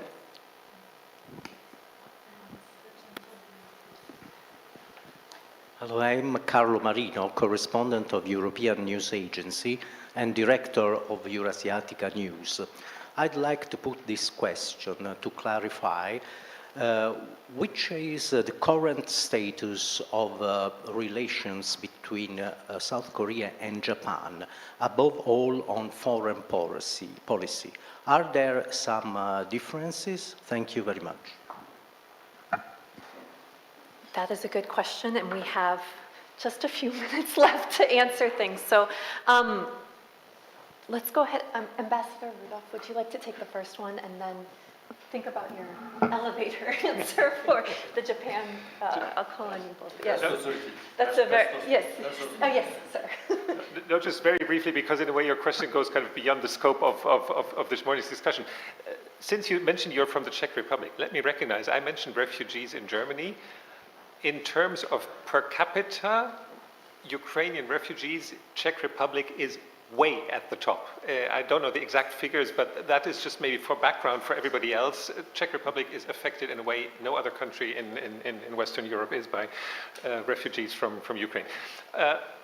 Look, this discussion, we could have an extra 2-hour session on this, on what Germany is doing for Ukraine, so we can't do that now. I would just say, I mentioned some of the changes that we are going through in terms of both financial and military assistance. We're number 2 globally in terms of military assistance, number 2 behind the US, number one in Europe. And part of the reason, to be very honest, is simply that our own military, as I hinted at, changed its own strategic orientation over the last 20 years.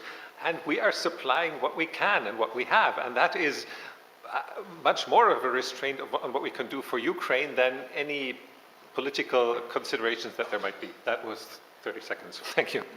Yes, for all of the Korea-Japan relationship, we could also have thank you. Perhaps I need 2 more days to answer your question regarding the complex Korea-Japan relations, but right before lunch, I'll be very brief. So we have experienced one lost decade between Seoul and Tokyo relationship due to the past-related issues. I mean, comfort women, so-called comfort women issues, as well as the forced labor issue. And last year, President Yoon of South Korea just cut the gorgeous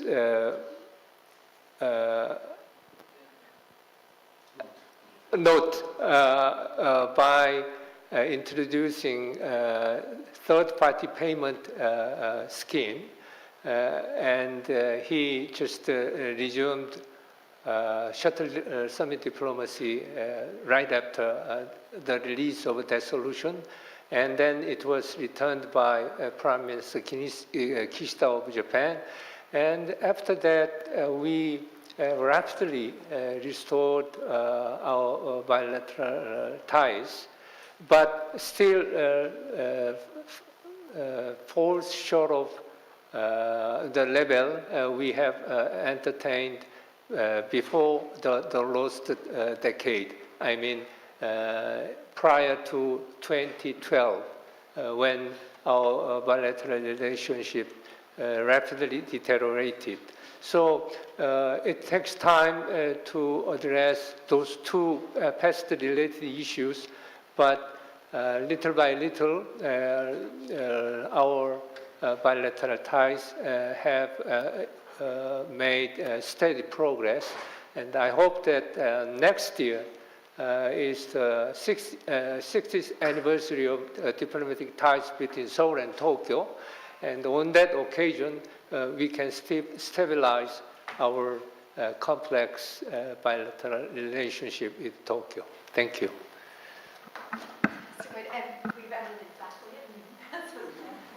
So I understand. Oh, yes. Sure.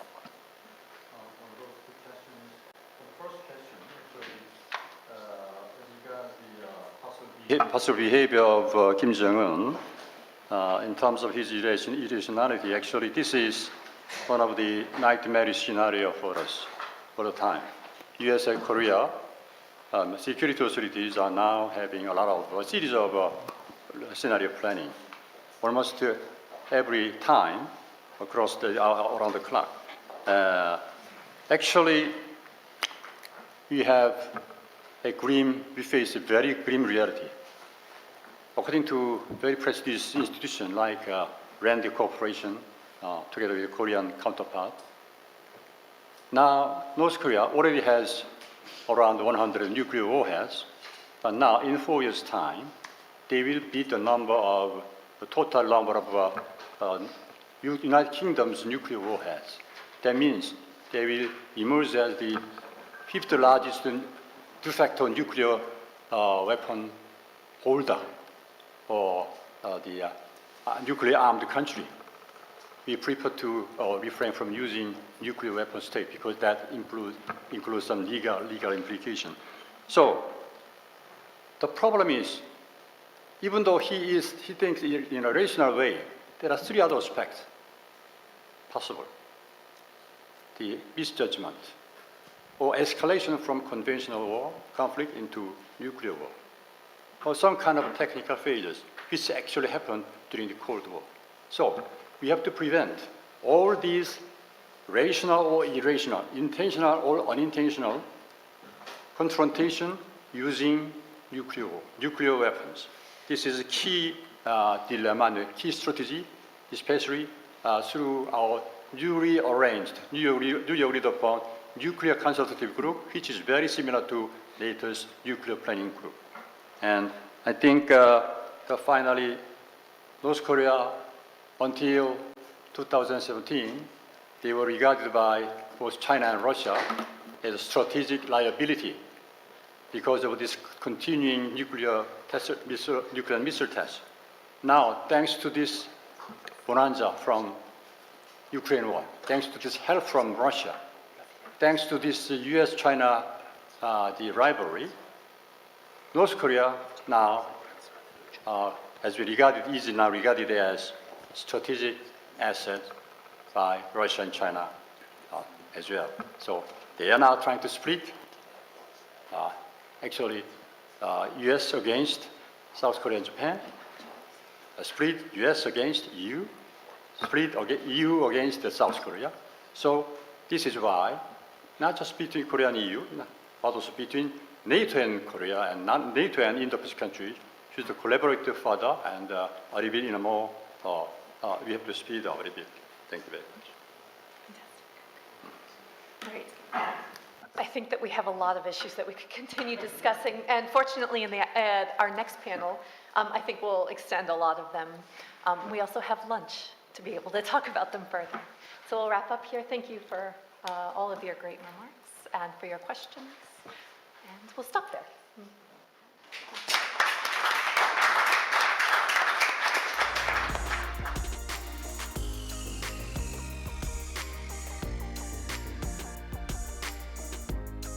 Ladies and gentlemen, I think we'll begin the next session. This panel is entitled ROK-G7 Cooperation on Science and Technology. My name is Chung-Min Lee. I'm a senior fellow at the Carnegie Endowment in Washington. Earlier, my colleague Darcy chaired the first session, so this is what Carnegie does. We just chair sessions and life goes on. And before I turn to our esteemed panelists, a couple ground rules. I am deadly serious about keeping time. If you go over time, I'm going to cut you off. And that's something that I take extremely seriously, but I also want us to have fun. And as I was preparing for this trip, thanks to the Korea Foundation and our ambassador here in Italy, I wanted to say a few words in Italian, which I don't speak, but thanks to AI, you can translate almost anything. So excuse my very terrible Italian, although I speak very good Spanish. And I'll try to explain why I think this session is so crucial. And for those Koreans or others who don't speak Italian, well, tough luck. So here we go. It'll be very short. Una delle principali icone del miracolo economico coreano è stata la sua prima automobile autocondotta la Pony, realizzato da Hyundai Motors del 1974, 50 anni fa. L'auto è stata progettata dall'ora Giorgetto Giorgio. He's still alive, by the way. Yeah, Giorgello. Okay, excuse me. Scusi. Ne parlo perché in un'epoca in cui nessuno pensava che Hyundai potesse realizzare la propria auto, oggi è la terza casa automobilistica mondiale, una giovane carrozzeria italiana ha fatto un'auto di fede. Siamo attratti l'uno dall'altro, ma abbiamo anche bisogno l'un dell'altro mentre apriamo un nuovo capitolo nelle relazioni asiatico-europee e all'interno di questo universo un vibrante soft power italo-coreano e un'alleanza nuova. Grazie mille. This is all thanks to Google Translate. So, what I'm going to do is I'm going to give each of I'm not going to introduce them because they're all very famous and you can read their bios. So beginning with Professor Nam-Gi Tae, I want you to speak exactly for 3 minutes on why they invited you to this panel. So let us know why you're here, what is the most important issue that you've been thinking about, and in 3 minutes. So Professor Nam from Seoul National University, the floor is yours. My name is Ki-tae Nam. I'm a professor at Seoul National University. I'm in the engineering school. I'm an engineer and a scientist.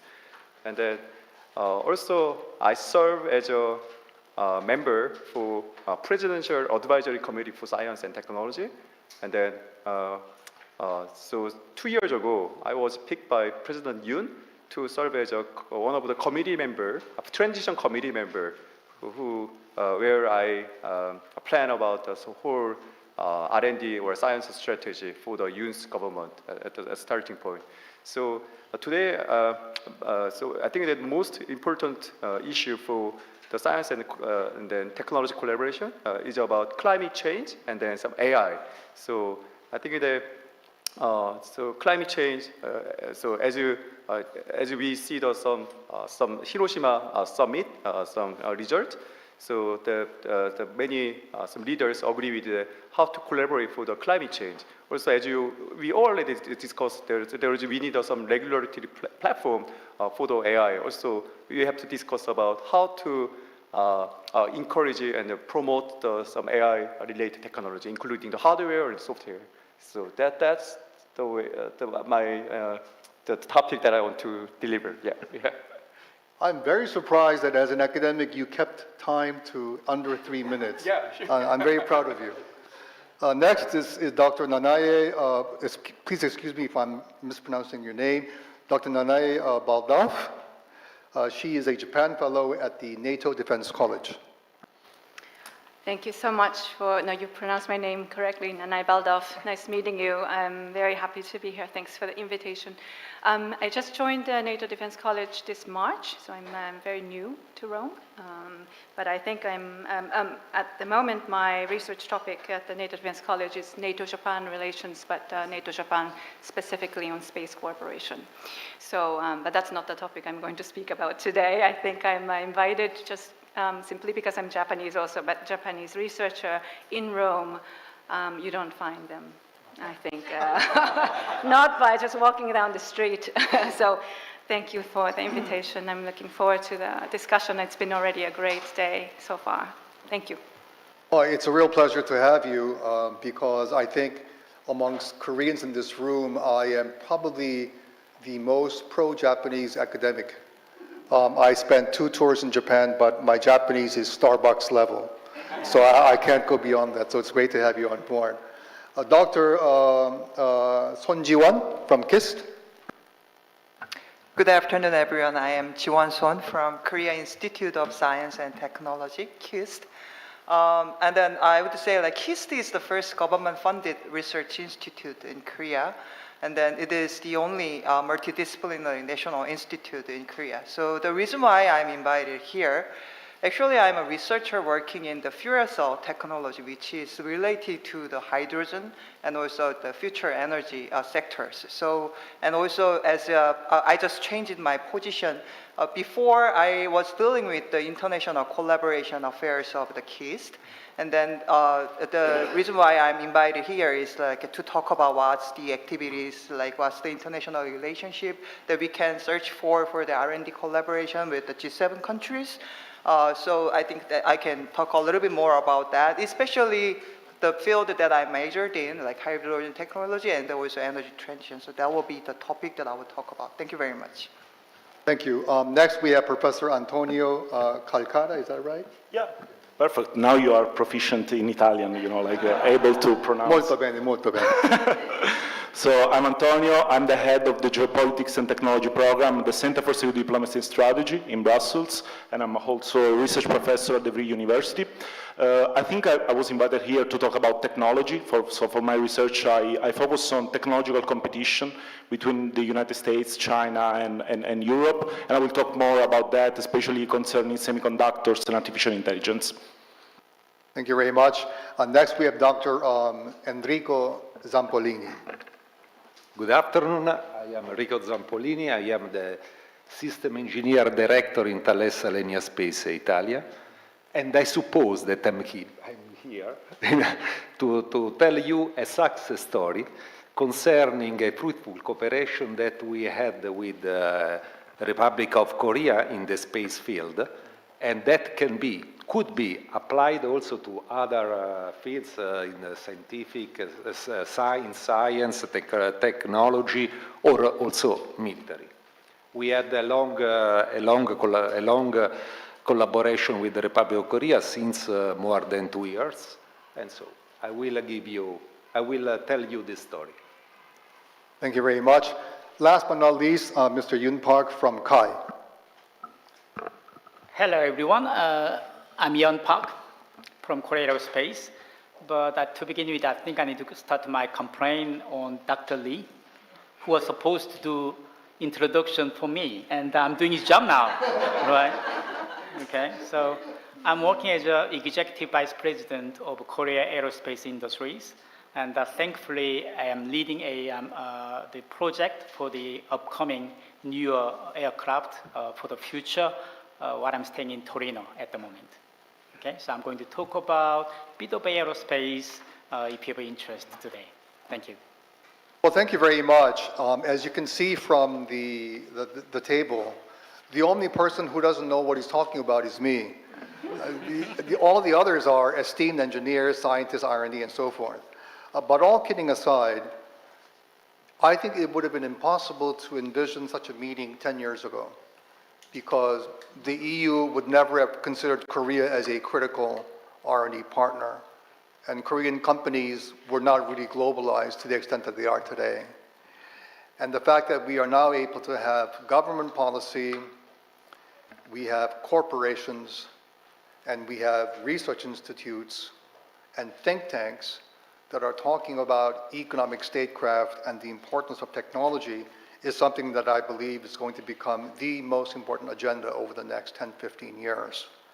So what I'm going to do now is make life difficult for my panelists. I'm going to ask each of you a very difficult question, but I expect you to really give us really clear-cut, logical answers in about 5 minutes, all right? So I'll begin with you, Dr. Namgite, because it's because you're just on the list here. It's nothing personal.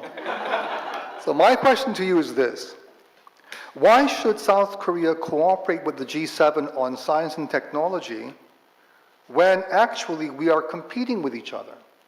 In other words, every single major company that does business in the EU or elsewhere are also competing with Korean firms, whether it's SK Hynix or a Samsung or a Hyundai, and the list goes on. So my question to you as an academic, but who also does really serious science and technology policy for the Korean government, why should we compete with competitors and collaborate with competitors?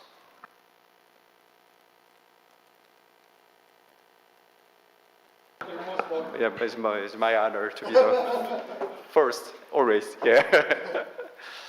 So that's a good question. So in science or industry, we all compete.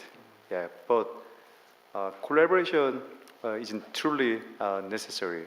So for example, if you look at some single product, for example, Samsung mobile phone, all the compartment and then all the semiconductor is from all around the world. That's the supply chain. That's the ecosystem of some product. Science is the same. Science, there's no knowledge that can make an impact to the society. All knowledge should combine together. So that combined knowledge can make a real impact. So in this regard, we share the common some challenge. For example, in climate change or AI issue, that's not some technological issue. That's not the issue about how to make the product or how to make this product to be economic or how to make this product cheaper. That's not that issue. So the question is how to collaborate together to make some bigger impact to the society. Yeah, and then in this regard, Korea has been a good partner with all around the world, including the G7 country. So in this regard, we want to share our experience with the other country and then to make sustainable and then reliable ecosystem together in science and technology area. Thank you very much, Dr. Nam, and I'll come back to you. To Dr. Nanae Baldov, as you know, Japan is thinking about building the 6th generation fighter with the UK and Italy.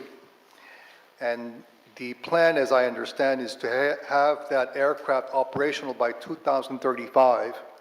And this is going to cost billions of dollars, right? So given the fact that the Japanese economy is growing at a slower rate, It's just like Korea, for example.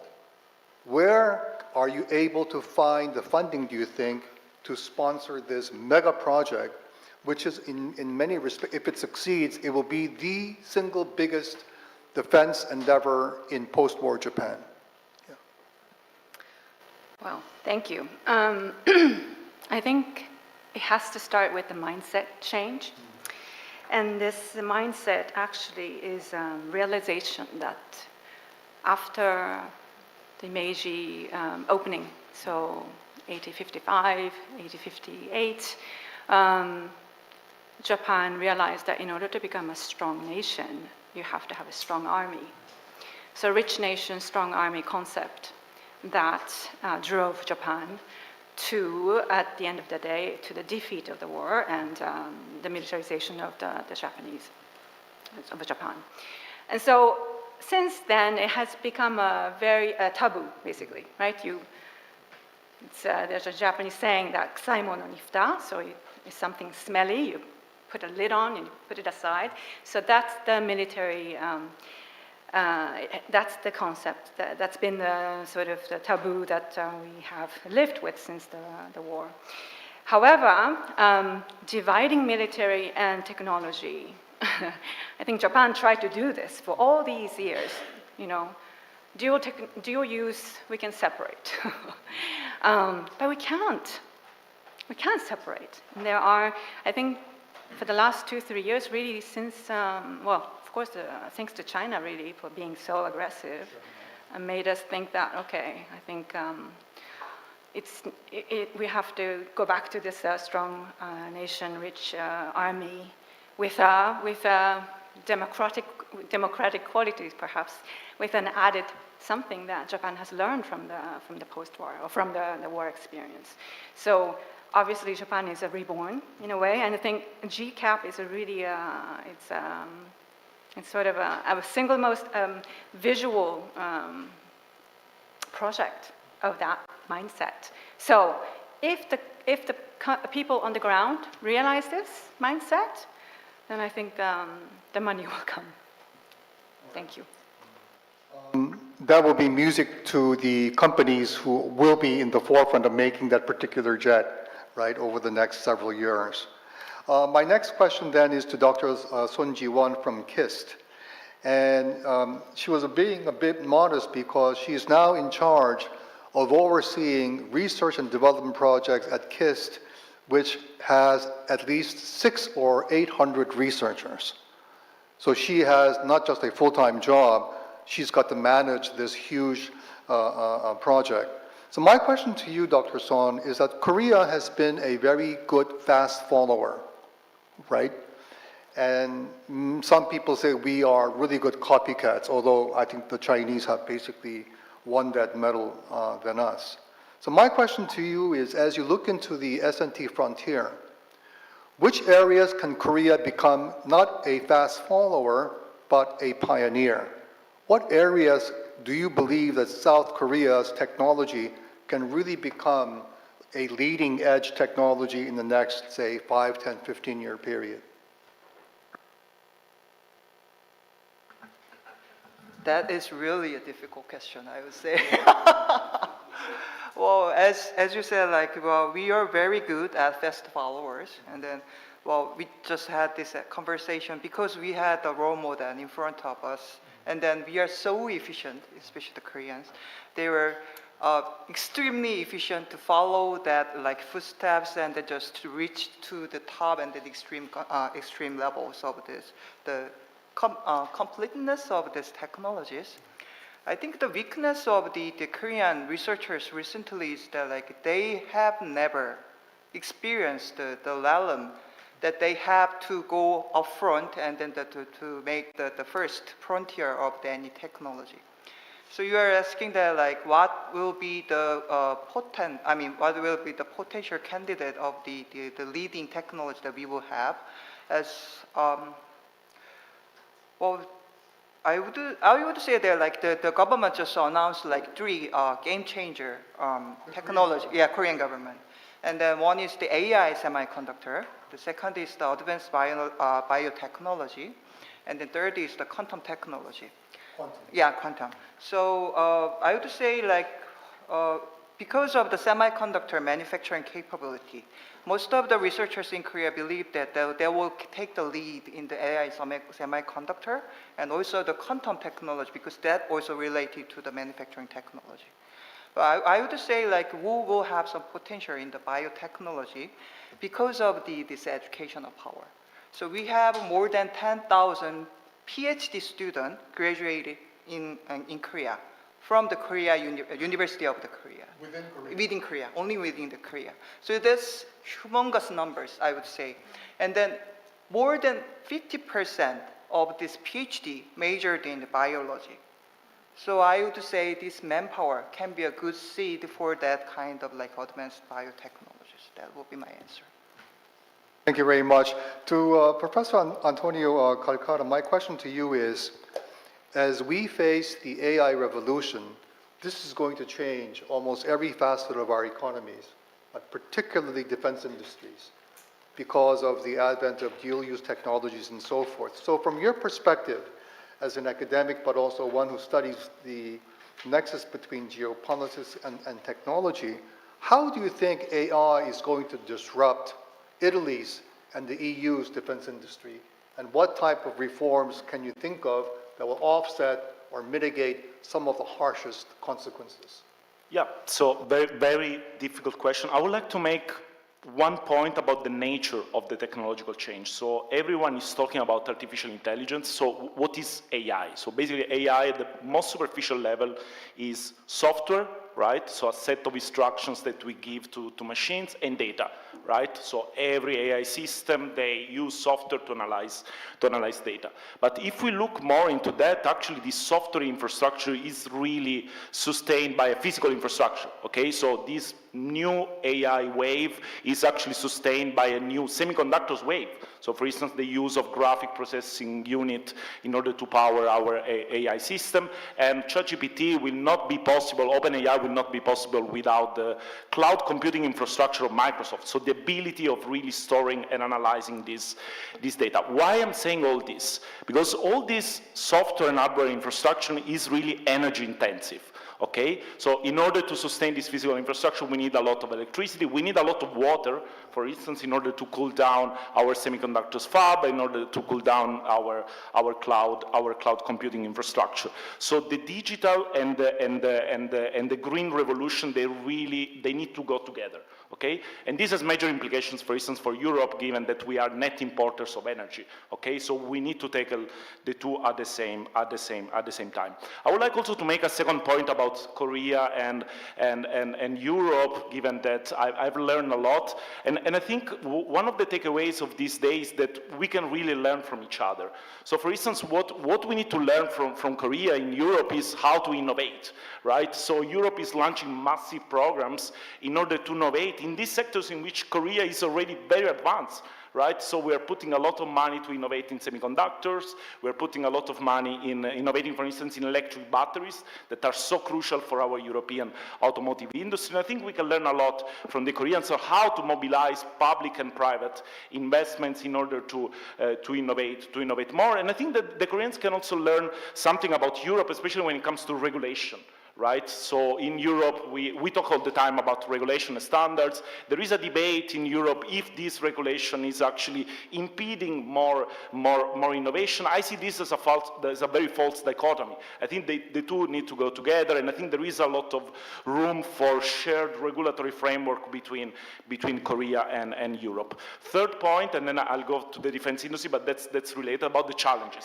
So you said, and rightly so, that we cannot deny the fact that South Korean and European companies, they are also competing, right? And I think it's a good thing, because competition will drive our companies to innovate more and to lower, for instance, the price, and this is the benefit for all the consumers. So we need to maintain a very delicate balance between competition on the market with non-discriminatory rules, so impede the rise of protectionism. This is not in our interest, okay? So I remember when there was the Inflation Reduction Act, especially at the beginning, both Korean companies and European companies, they felt threatened by the IRA local content requirements. So I think it's in our mutual interest to expand our market competition.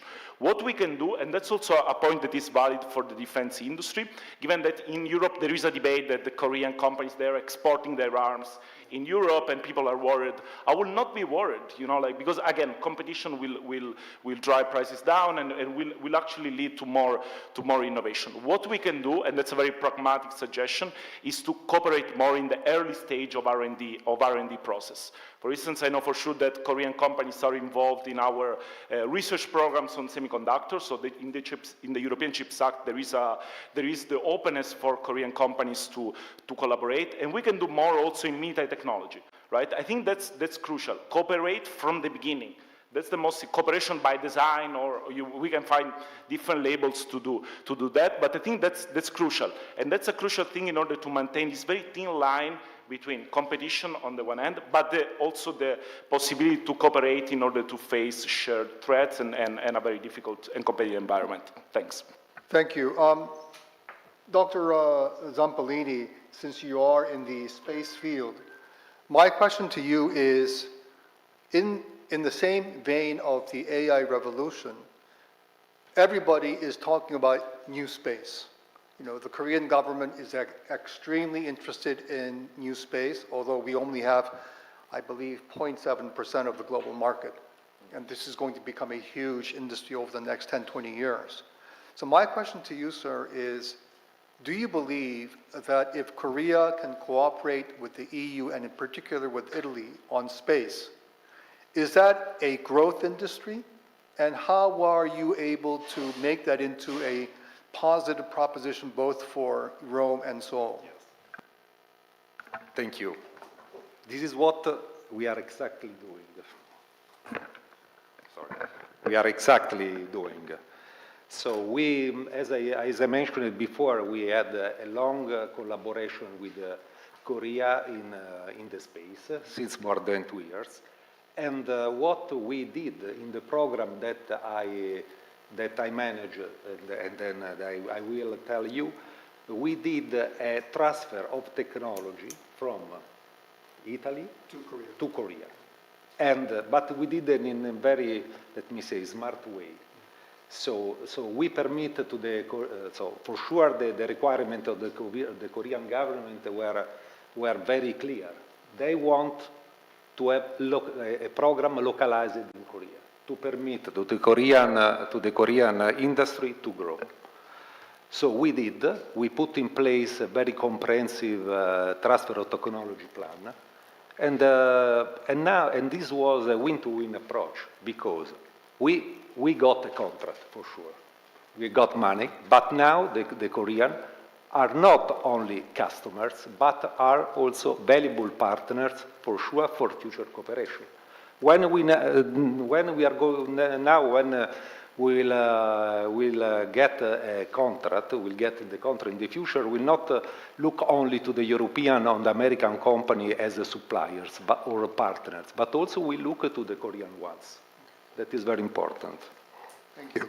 Mr. Park, for those of you who do not know, KAI is our biggest state-funded aerospace company, and it is responsible for building not only the T-50, but the FA-50 fighter, which is a small F-16, and Korea is now building its own indigenous fighter. We've had 6 or 7 prototypes called the KF-21. So my question to you, Mr. Park, is that as someone who is really deeply involved in making the KF-21, as you look into the future, KF-21 is going to compete with, for example, the Eurofighter. And it will also compete with the Japanese fighter if the 6G fighter comes to fruition. So if you look into the next 10, 15-year time frame, the KAI says the 4.5 generation aircraft is actually upgradable to a 5th generation fighter, right? At least that's what the report says. So my question to you is, what are the prospects for KF-21 becoming a critical model, not only for Korea, but for the defense market, as many air forces around the world are replacing their combat aircraft? Sure. Okay, so now I have to compare my second complaint to Dr. Lee. I have to scrap all my preparations for the last 3 days for the speech of today. All right. All right. I think it comes not only one dimension, the multiple dimensions, to be honest, to address your question. So the one is the Dr. Kalkara mentioned the positive side of the competition, right? And aerospace has grown definitely from the competition. And we are still seeing it very extensive manner. And as a company like Korea Aerospace, competition is unavoidable and essential for our, to maintain our strengths for the future too. I wouldn't be able to address specific differences between our KF-21 and other countries' future plan for the aircraft because we believe ours are the best. Okay, so that's the one point. That's a very objective view. All right, yes, thank you, thank you. But in a way, it could be very complementary, and we positioned KF-21 in a way very compromised positioning with the partners within in alliances within G7. So that's why we call it 4.5 rather than 5 or 6, even though we are able to move to 5 or 6 generations without investment. So the reason we positioned 4.5 is the way we can make more strategic collaboration together with our allied alliances in the world. That's one of the positions. If I look at the positioning of FA-50, which Dr. Lee mentioned, which was very, very successfully integrated in the system of defense in Europe in particular. And we have demonstrated that we are able to, not only by KAISEL, as a combined and joint energy and effort from the Korean government, we are able to deliver 12 fighters within less than a year to help Poland, one of the European country, to make them ready to defend against a potential threat, which is phenomenal. Back to the KF-21, and we are going to, not only from the technical point of view, the KF-21 positioning is not just the technology itself, but also it's a promise from the Korean government and investment to make G7 and our allied countries strengthened in time, not for the unpredictable future, as an example. And that's where we are. That's where we are. While I'm saying this, I wouldn't believe Korea itself are fully ready to make KF-21 as good as possible with our own technology now. Now, we hope that we are going to make it even more stronger together with our partner countries, such as close surveillance radar systems, as well as a G7 weapon systems. We'd like to make a more, acceptable and mutually agreeable collaboration together with the G7. Thank you very much. Since you registered 2 complaints on me, I will give you a chance to basically forgive me. So now I will go in reverse order. And so I'll give you 3 minutes to talk about what you want to talk about.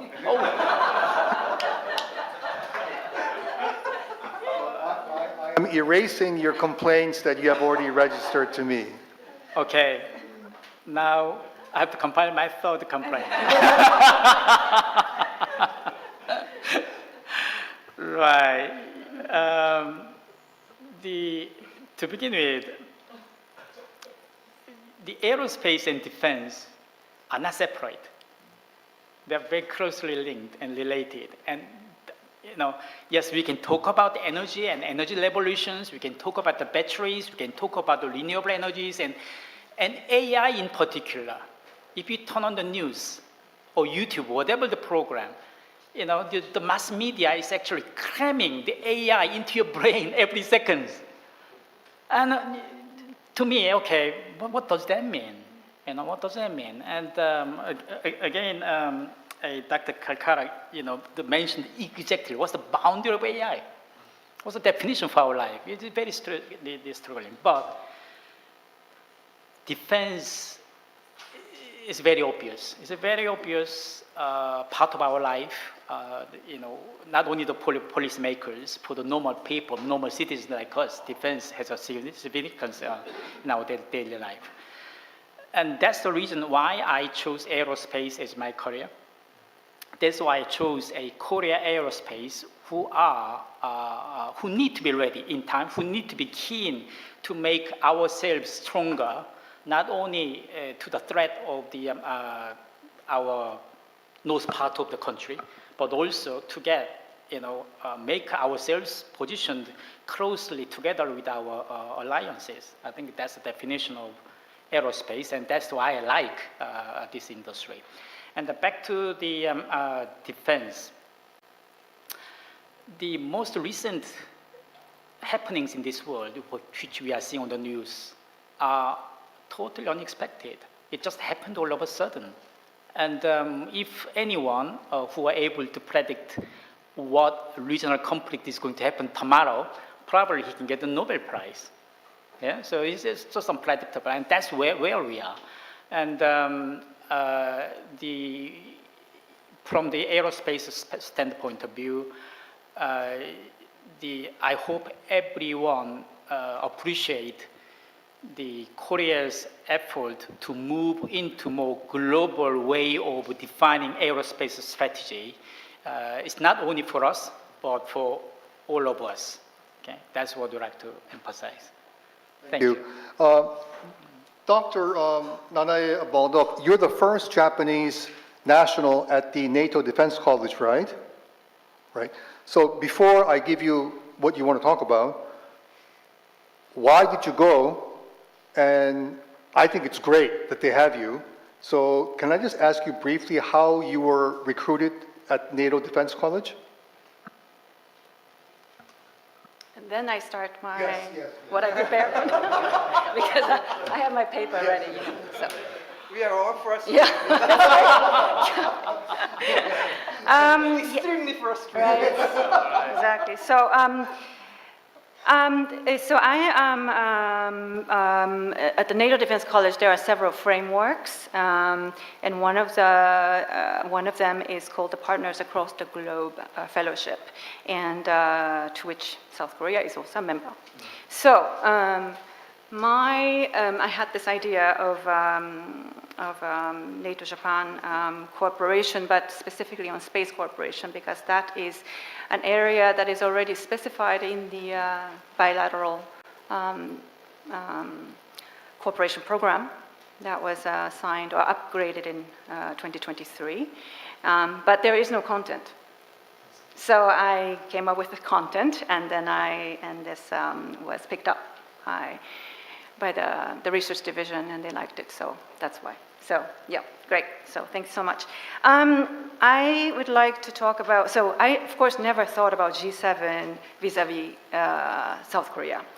This is the first time that I really think about this framework from this perspective, so it's a very interesting experience. I had to do some exercise, mental exercise. I'd like to talk about three things. So first is the importance of G7 as a framework of cooperation from Japanese industry. And the second is G7 vis-a-vis military technologies and innovation.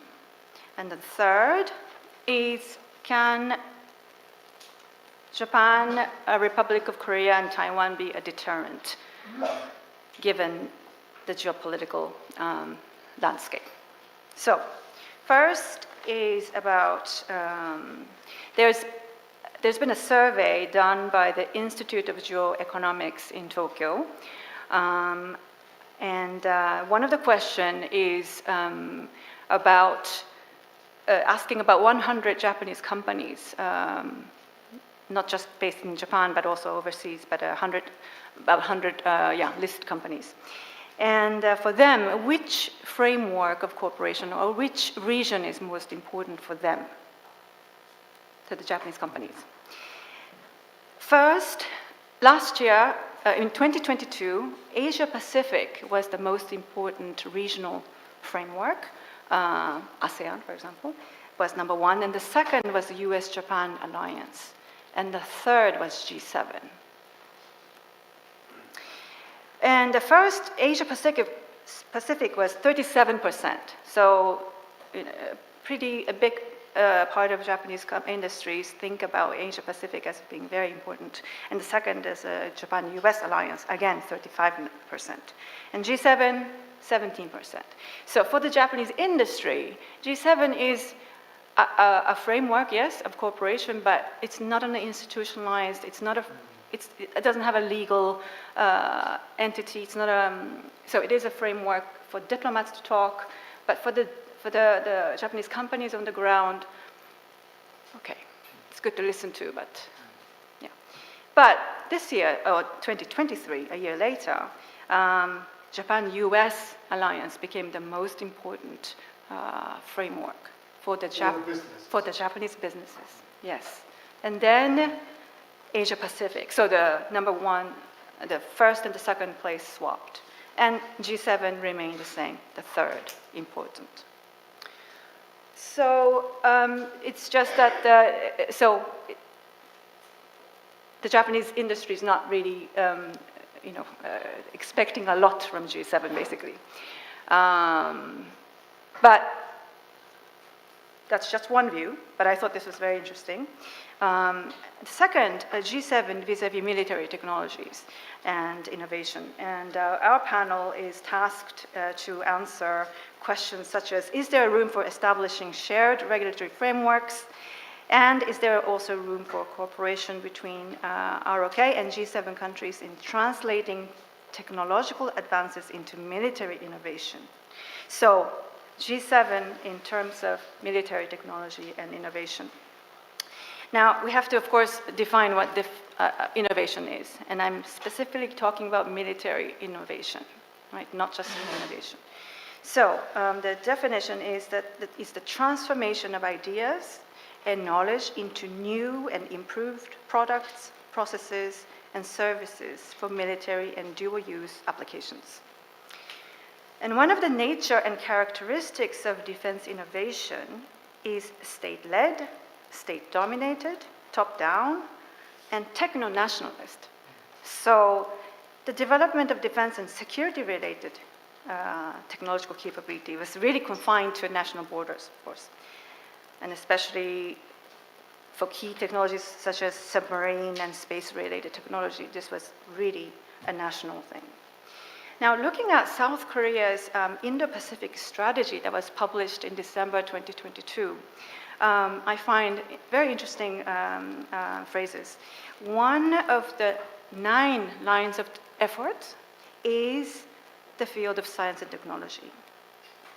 Semiconductors, AI, quantum science, advanced biology, next generation telecommunication space. So technology says technologies determine a nation's security and competitiveness for the future.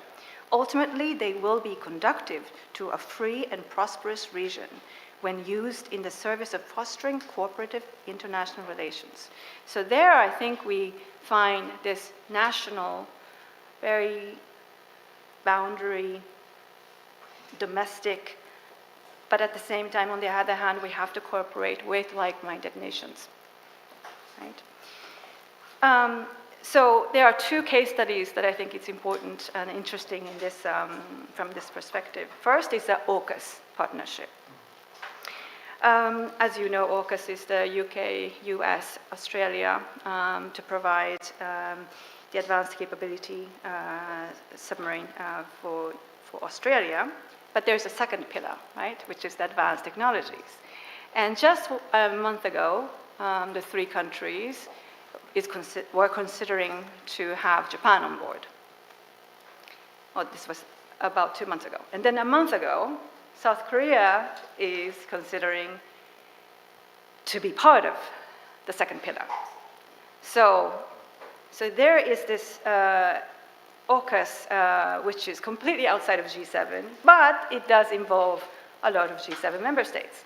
So on one hand, you have the national-driven, right, nothing to do with regional cooperation, but still within a like-minded framework. And the second case study is the UK, Italy, Japan, the GCAP. So South Arabia is a country that I'm looking at with interest. South Arabia is interested in joining the GCAP, while the UK and Italy are more positive to this idea, but Japan is not.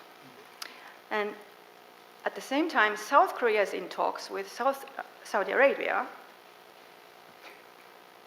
Thank you. Yes, and presented the joint development of the 5th generation FK-20 Block 3 aircraft and the 6th generation aircraft based on the FK-21. So anyway, these two projects are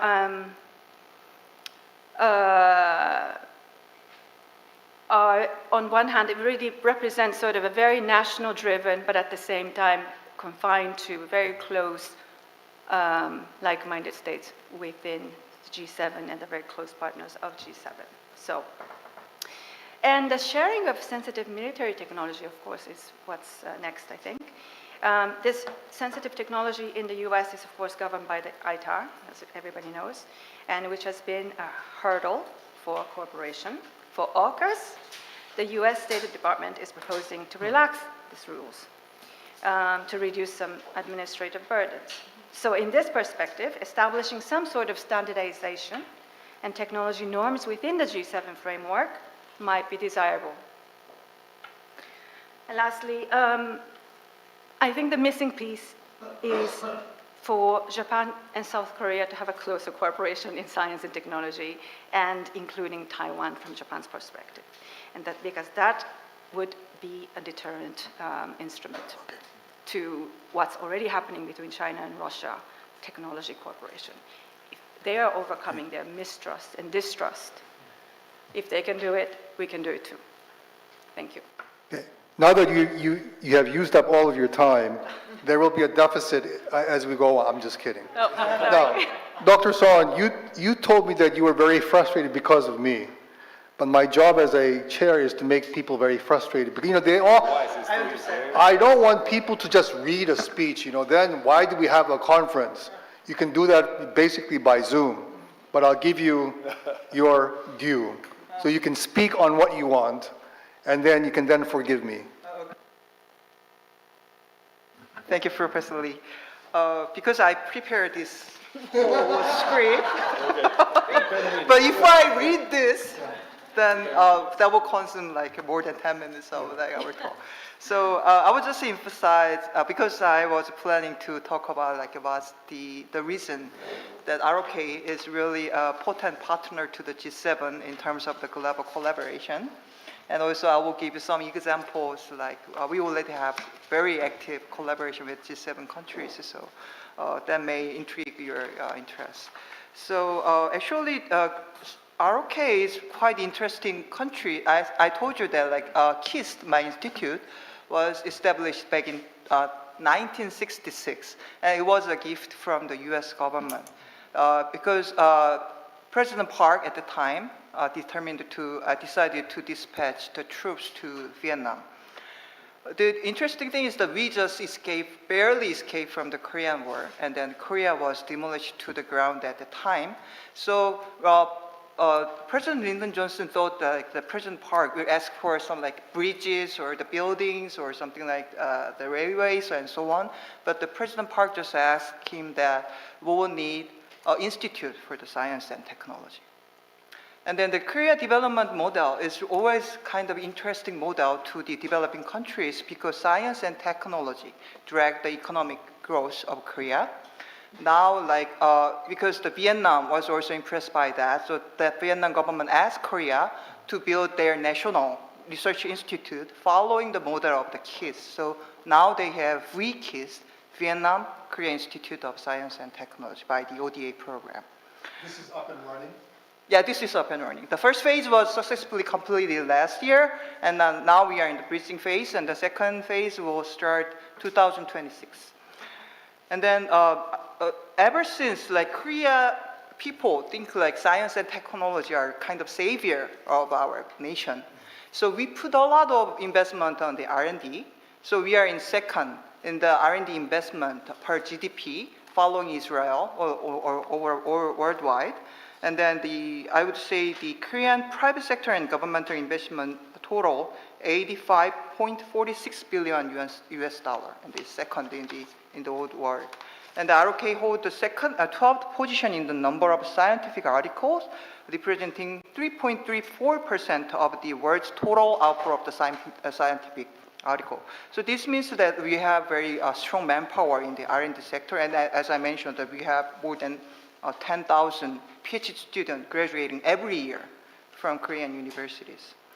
So with this kind of legacy, we had been very active to boost our international collaboration. One good example is that, like, our team in KISS working on the hydrogen and fuel cell received a research fund called Global Research Lab. And then this research fund actually have some obligation to have an international partner and have the personal exchange and also the cross experiment. The partner is actually located here in Rome, and then the institution is ENEA. Are you familiar with that? So you have the energy and nuclear energy alternative. Yes, yeah, so this is here in Rome, and then they have this partnership. They received this fund, from 2009 for 10 years, and now I just a few days before I leave for here, I just asked the team like what they are doing now, and then the people from this ENEA dispatched to Korea at the time now become the leaders of the hydrogen technology research in ENEA. Now they are taking charge of the water electrolysis and so on. This is really a good example of the international collaboration that we are keeping the focuses on. And also, I have also a good relationship with Germany for like more than 10 years and then so on. We talked about this Camp David trilateral agreement, and then after that, Japanese government research institute and Korea and then U.S. government institute tried to make this common research interest, and then we are starting to talk about this actively from like early this year. I'm the member of that discussion. And then before that, we already have this relationship with the Lawrence Livermore National Laboratory with KISS, starting from 2019. And then we have very good research topics, the common research project about energy materials, and then also climate science, and the computational material science as well. The thing that I would say about this relationship is that, like, have you watched the movie Oppenheimer last year? Yes. And then the Lawrence Livermore National Lab is actually the birthplace of the hydrogen bomb, by the Vicious Teller. You saw that one in the movie. Yeah, he was the opponent to the Oppenheimer. And then now, until now, the LLNL, the Lawrence Livermore National Lab, is a highly secured national laboratory working on the nuclear weapon. They have this simulating facility for the nuclear fusion in there. The thing is that we would say, like, about because we are talking about the military and the defense related to science. The reason why we have topics about the energy materials and the computational science and climate change, even if the LLN have the strength in the military sciences, that is highly secured. So if we are talking about the R&D collaboration, then we have to go back to the basic science. And then the reason why even the LLN are interested in the collaboration in the basic science is that, like, basic science is the birthplace for this innovation that can be developed to the really key or big science that is related to the very strong defense sciences and technology.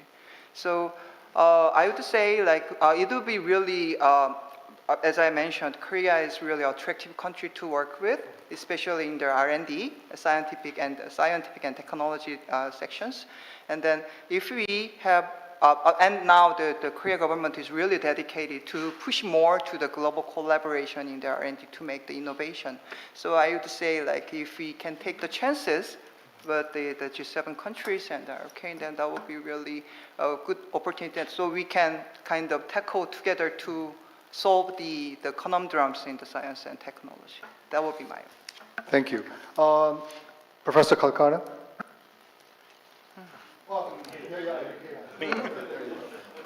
Yeah, so it's no question, freestyle. Yeah, okay. 2 minutes. No, just to complement what Nana was saying about media innovation and also the success story of Alenia Space and Kai. So these are the big primes, like our prime contractors or systems integrators. So, and trying to complement what they are saying. So I think the crucial question now in the defense industrial ecosystem is how to involve the commercial players. So those who are not at this table, try to convince them to innovate more for the defense ecosystem. I'm not very familiar with what's going on in Korea about that, but in Europe, for instance, we created the European Defense Fund.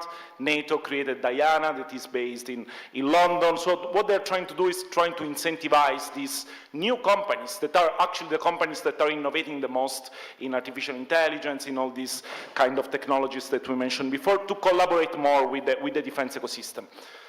This is very challenging, right? So the main challenge is intellectual property rights. So these companies, they are not used to give up their intellectual property rights to the governments, right? So that's very difficult.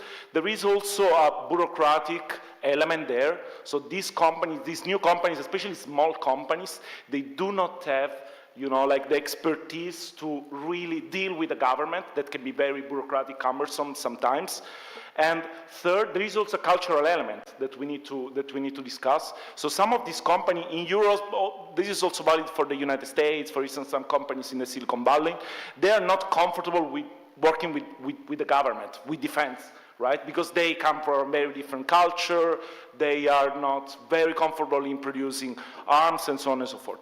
So basically, there are many challenges to overcome, but this is crucial, right? Because these are the companies that are innovating the most. So these are the companies that should complement what our primes are doing, right? And you need to work together. Again, also, always in the sake to be a bit more pragmatic on this issue, I think the main thing that especially European countries and all the G7 and South Korean, they should do is really to try to incentivize the big primes, so the prime contractor, our systems integrators, and give incentives to find the right companies and the right people there. It's very difficult for these commercial companies to deal directly with the governments for all the things that I said, intellectual property rights, bureaucracy, and a cultural element, but it will be easier if our big primes are really able to interact directly with the most innovative companies. And I think Nana was rightly mentioned the pillar number 2 of the AUKUS, and this is an effort in this direction, right, to try to actually broaden our defense industrial base and to involve companies that are not familiar with what we are doing in the defense industry. And I think relaxing tech transfer regulation is a first step in this direction. This is crucial for the ITAR, of course, in the United States, but also in Europe there are still many, for instance, cross-national barriers. Even if we have a single market, it's very difficult, with some exception, and Enrico is here and is one of these exceptions, but it's really difficult to interact also among European countries, while we should try to reduce these barriers in order to involve and to broaden our defense industrial ecosystem. Thanks. Thank you very much. I wanted to follow up, but I'll get back to you. Dr. Zampolini? I prepare not only Everybody's frustrated at me today. because I have a lot of beautiful pictures to show you. So, I already told to answering to Dr. Lee question why I'm here, to tell you a success story, and you will see which will be. Okay, just a few words about our company, not for market reason, Of course not. No, but everybody knows that Thales Alenia Space. So, but because this will help to better understand the concept that I'm going to tell you later. So just, you know that there is a joint venture between Leonardo and Thales. You can see here our number. I will not go in details. We have 18 sites worldwide, 17 in Europe and 1 in USA. And in addition, we teams up with the Telespazio to offer the entire value chain, from system to system, from system to services. The breakdown in 2023 of our business per activity and per market. I don't want to bore you with the numbers, but this will give you a flavor about our reality. But this, I will spend more time on this slide because this is a Thales Alenia Space in Italy. We have 4 sites in Italy, 1 in Turin, 1 in Milan, 1 in Rome, and 1 in L'Aquila. We reached last year almost 1 billion of sales that are divided in the following domains: 12% telecommunication, 51% observation and navigation, and 37% exploration and science. I try to summarize in this slide the portfolio of our products. That is not easy, because our products range from the ground station to the mission that are able to explore the solar system and the universe. So, as I mentioned before, we have been having a fruitful cooperation with the Republic of Korea in the space field since more than 20 years. I will not read all the program in which we collaborated, but you can see here, and also you can see in a pictorial view in this slide the timeline of our collaboration. And now the core of my presentation, the success story of cooperation between the Republic of Korea and Italy in translating technological advances into military innovation. This is one of the questions of this panel. Korean 4 to 5 satellite program, whose ultimate goal was to put in orbit a constellation of 4 military surveillance imaging radar satellites. And I am the former program director of this project. So, as I mentioned before, and my presentation will answer to the Dr. Lee question, but also complement the speech of Professor Kalkara. So the Korean government strategy for K425 program was very clear and was based on 3 pillars. First of all, exploiting domestic available assets as much as possible. This led to sign contract between government and Korean institution and company. And one of these is Korean aerospace industry, represented here by Dr. Park. Second, gathering new technology while reducing development risk through international cooperation. And this could be achieved put in place a collaboration between Korean companies and foreign advanced enterprises. Third point, gradual increase in activity localization in Korea, combining development, internal development and technology acquisition.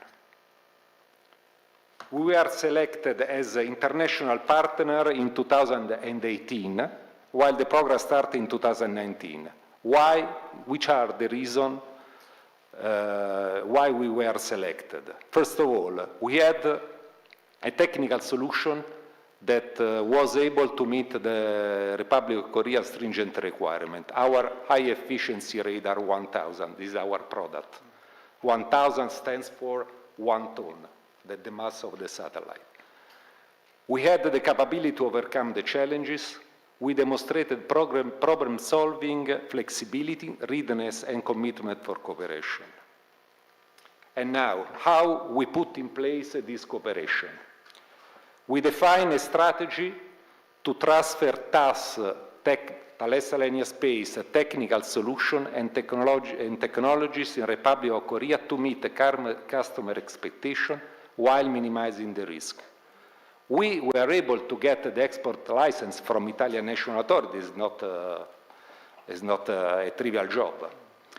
We defined an incremental localization of activities in Republic of Korea that was achieved through a comprehensive cooperation plan that was based on, first, technical consultancy on mission and system engineer, co-design of satellite to tailor our solution, the one that I mentioned before, to Republic of Korea needs. And third, co-development and joint training that allows to manufacture, integrate, and test a satellite at their own premises up to the operation phase in orbit. What is important? And we clearly understand that customer demand for transfer technology is a reality that we have to face. This is very clear for us. And we put in place a forward-looking attitude rather than a passive protection of our assets. And we guarantee a certain level, and high level, let me say, of transfer of technology. Why we have a win-to-win approach? Why we can talk about a win-to-win approach? We continue to develop new cutting-edge technologies. This is the point that we touched before. Korean customers continue to make progress on technologies that they acquired from us. Indeed, we contributed to consolidate a Korean space asset while considering the Korean Space Institution and industries as valuable partners for future cooperation. This is the key point that I'd like to underline. Thanks to this collaboration, the first Korean 425 synthetic aperture radar satellite was launched 1 month ago on board a SpaceX Falcon 9 from Cape Canaveral, and in line with the customer expectation, both in terms of schedule and performance. Despite the pandemic that we have to face during the program, so we start in 2019, so you can imagine, and the worldwide situation. The integrated team is celebrating the successful launch, and you can easily recognize our CEO, Mr. Massimo Comparini, that joined us this afternoon because he's the only one without a beige jacket.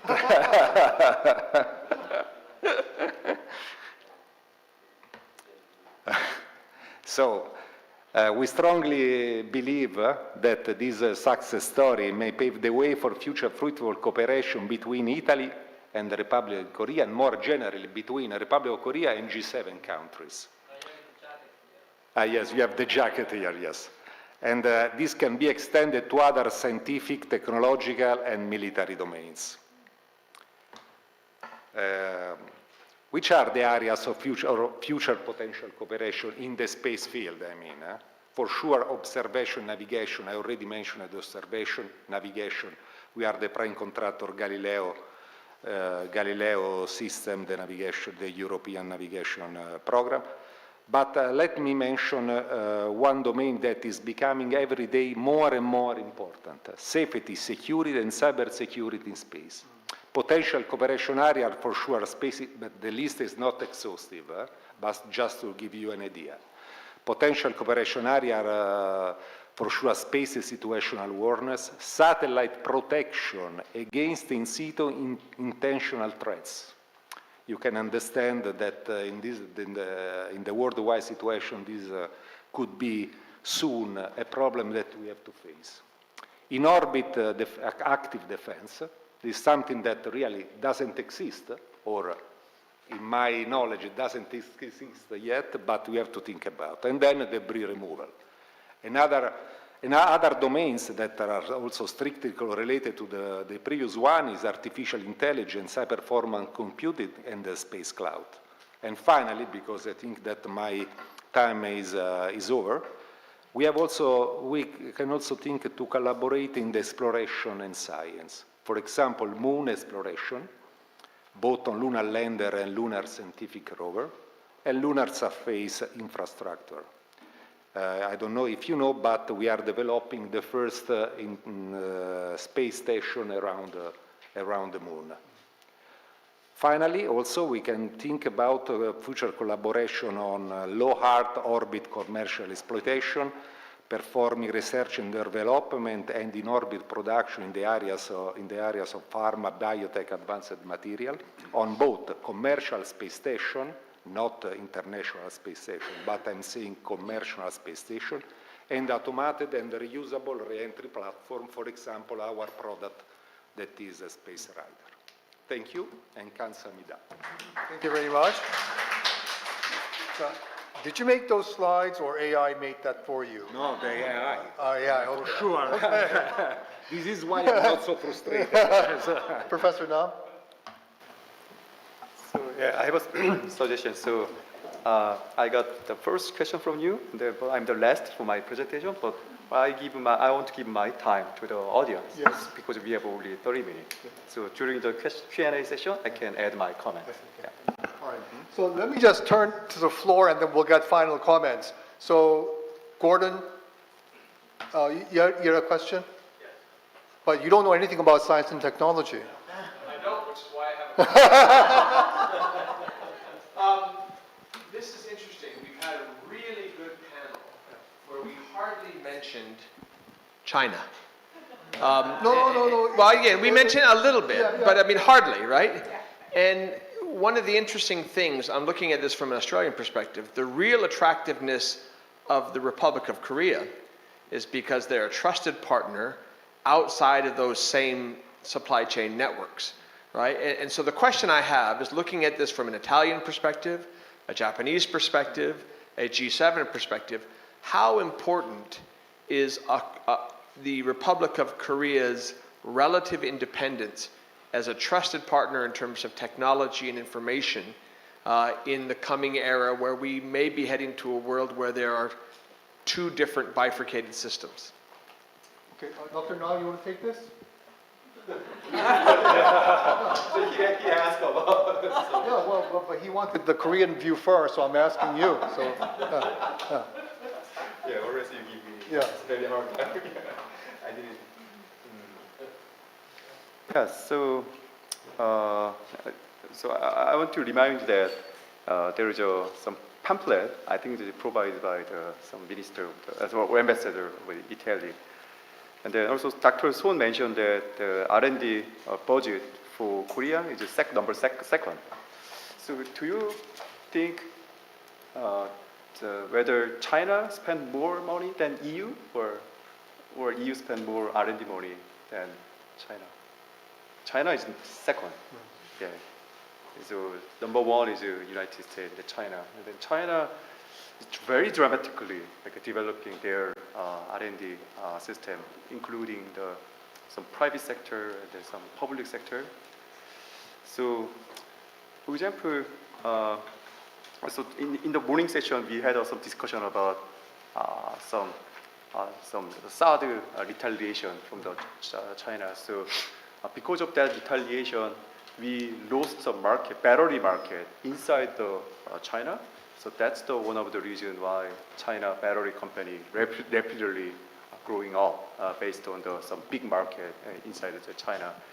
So still there are a lot of discussion how to cooperate with China in industrial level, also in economic level, or how to make some ecosystem together, because a lot of ecosystem is combined. For example, in semiconductor, a lot of big foundry or factory is located in mainland China, and also there has been big challenge after the CHIPS Act from the United States about some situation. But we worry about the situation of the Korean factory inside some China. So I don't have some clear answer for your question, but I want to give you enough time for our panelists to think about your perspective.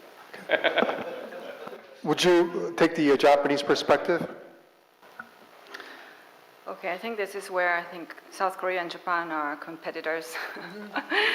Yeah, so since about 2011, with the March, the tsunami, the Great East Japan earthquake, so there was a massive exodus of Japanese semiconductor country, just basically left because of the just not possible to basically continue operations, and engineers left, and then of course the exchange rate, the yen, was strong, and so they had another added incentive to leave.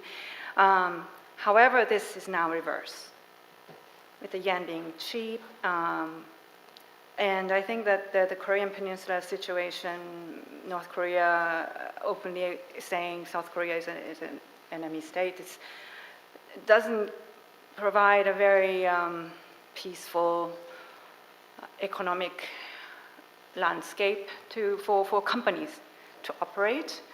And so Japan, even though in the region, but a separate island nation, provides a more stable, politically stable environment for companies to operate. And so there are Japanese companies coming back, of course, back to Japan.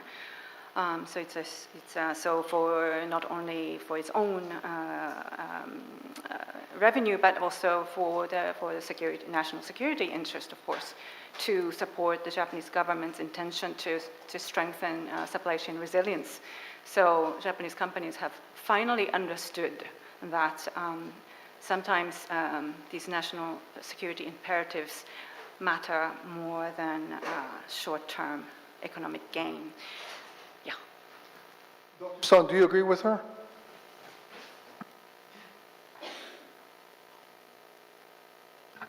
Actually, after this, the U.S. and China collision, I would say, I think Japan, as she said, Japan and Korea can be considered as alternative for making this the global value chain more stronger outside of the China and so on. But she just mentioned about this Tohoku earthquake, and then, well, actually, I think a little bit different way of that, because of this shaky ground of Japan. Also, the same for Taiwan as well, because of this earthquake. It's not very proper for the semiconductor production and so on. So that's one of the reasons why the semiconductor industry just came out of Japan. But these days, recently, I would say Japan is very strong, inviting TSMC as well into their country as well. And then Korea traditionally have the very strong semiconductor industry in our land, and also we build a lot of boundaries and also the factories in the U.S. as well. So I think if we can combine the forces together, then that would be really great for coping with this kind of GBC crisis. Another thing is that, he just mentioned, we can act as a role for the making this GBC chain and global value chains.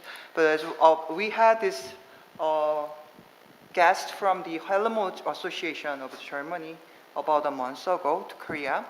And then the reason why they came to Korea is that because of the same reason, they cannot have Chinese postdocs or students anymore. So they wanted to invite Korean students or postdocs to Germany. Yeah. And so I think this kind of they have the same origin. This kind of the phenomena in the science and the technology landscape. So all the other countries try to kind of overcome this kind of crisis by that way. So thank you very much. Win-to-win approach for both parties. In the space, we did it in this way. I think that the best thing that we do is that we didn't close ourselves in protecting our asset and our technology, but we try to transfer to our partners as much as possible, because by the way, we have we have an export lines to respect, but we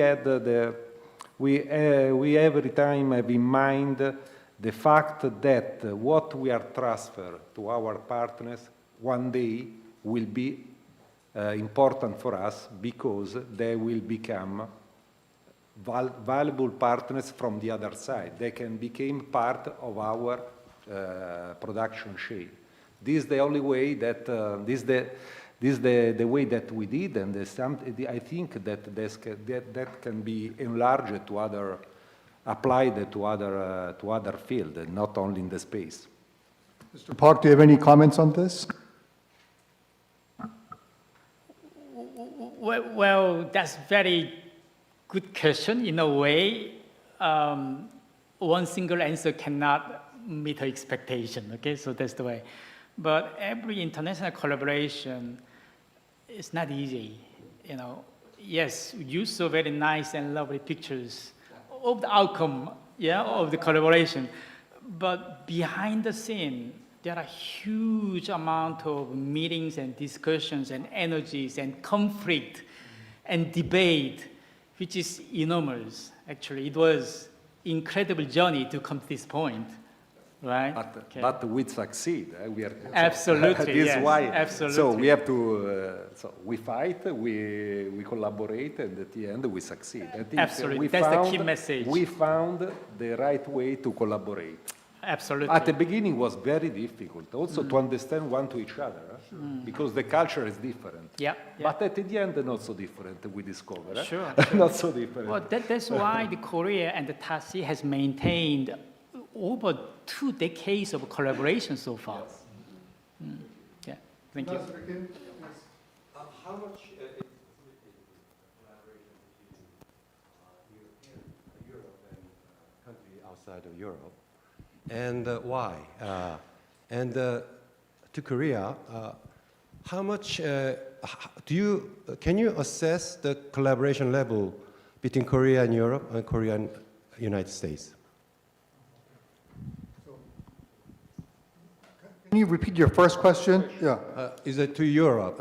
How much facilitated collaboration between Europe, among European countries, vis-a-vis collaboration between Europe and countries outside of Europe? Oh, you mean in overall technology? Overall technology, yeah.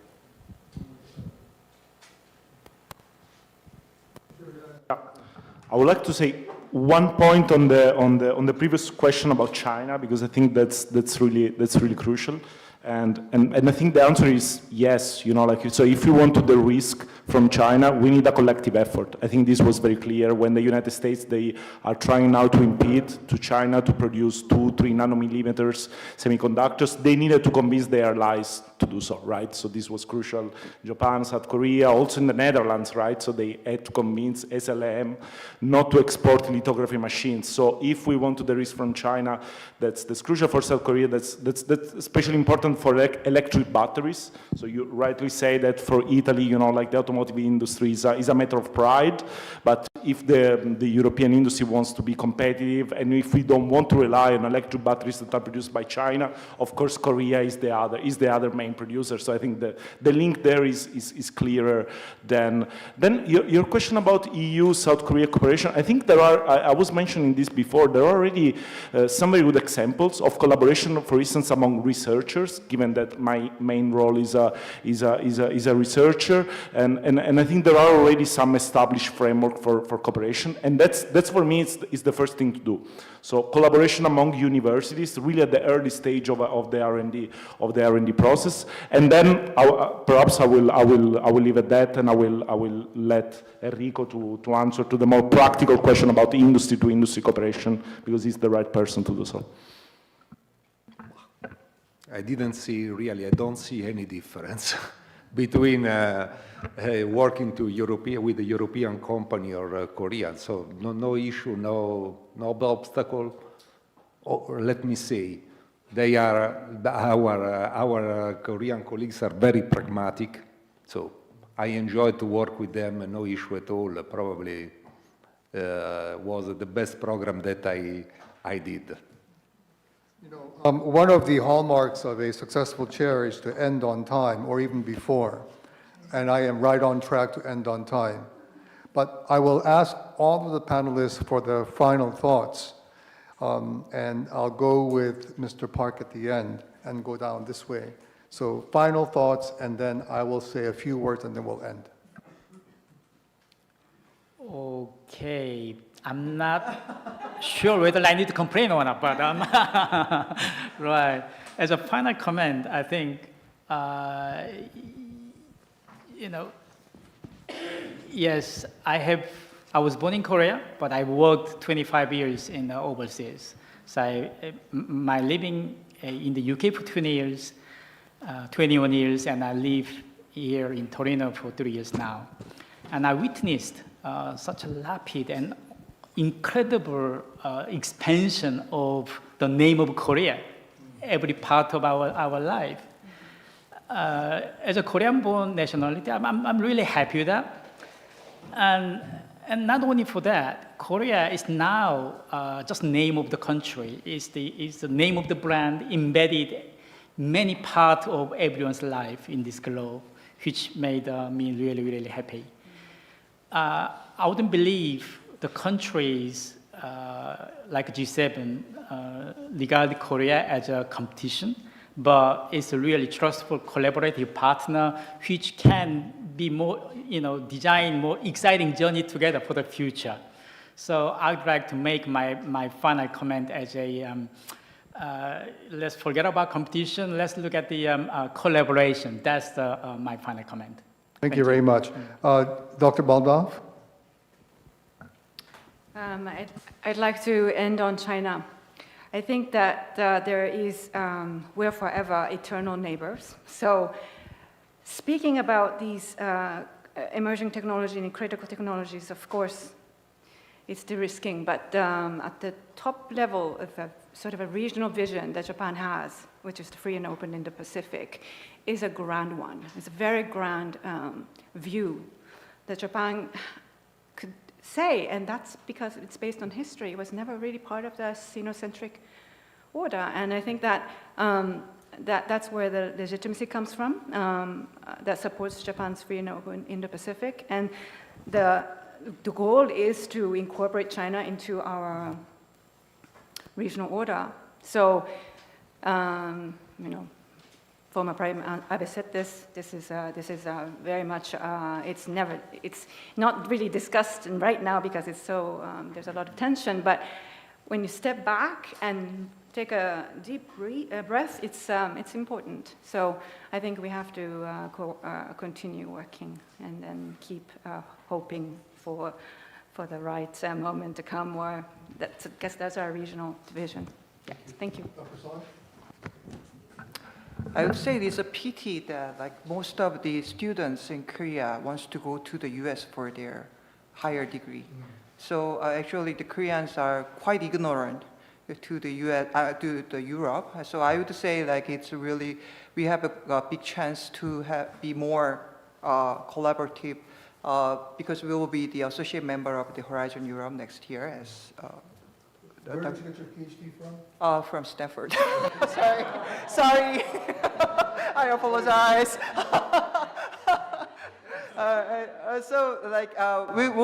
We can kind of apply together for the Horizon Europe, and also there's some science and technology centers that already have their hub in the Europe. So we have the Korean Innovation Center and also ROK-EU Quantum Collaboration Center at Brussels.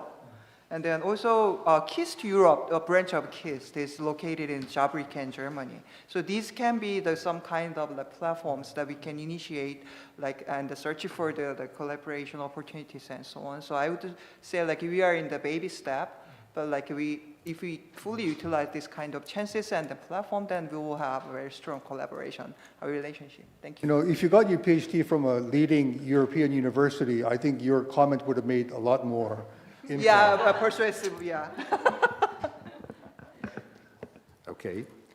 I spoke about a success story of transfer of technology from Italy to Korea that permitted to the Korean institution and industry to grow up. But really, I'm looking forward to have an opposite transfer of technology from Korea to Italy, especially in the field of artificial intelligence and cloud, to be applied in the space. This is a point that I'd like to investigate in the future with my partners in Korea. Yeah, so I'm Italian, I got my PhD in Italy, so I think I'm fine with my patriotic credential.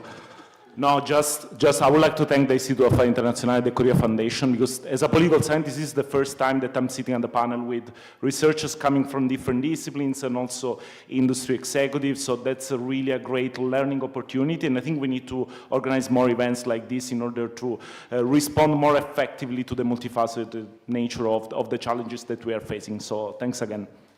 Dr. Nam got his PhD from MIT, so just to let you know. Yeah, so I want to make some complimentary comment. So here in this room, everyone agree with the, some necessity of the collaboration. So everyone agree with that. And the collaboration has a very multi-dimensional strategy. So this is analogous to the alliance in diplomatic setting. Also, scientific collaboration requires very delicate design from the basic level or from the application. So as a next topic, so that how to initiate that collaboration platform will be very useful. And then last comment that today a lot of discussion is about technology. So, but technology will be outdated very quickly. So more important thing is about the human, or people. So people who made innovation can continue to make the innovation. So question is how G7 and Korea and other countries can make educational platform to make educate some good some STEM like a researcher and some scientists. That will be also our remaining topic for the next session. Well, thank you very much. Just to come clean, I also got my PhD from the Fletcher School at Tufts University. So, however, I lived in Germany and France, so I have my European credentials. I'm going to end very quickly. Let me first thank our three ambassadors. Ambassador Ferdinando Neri Pedacci, the head of the Institute, and for hosting this wonderful event here in Rome, and to also the staff at the IAI and the Korea Foundation, as someone who has helped organize many of these events. 90% of the work is done by the staff, and the leadership takes all the credit. So let's please give the staff of the IAI a big round of applause.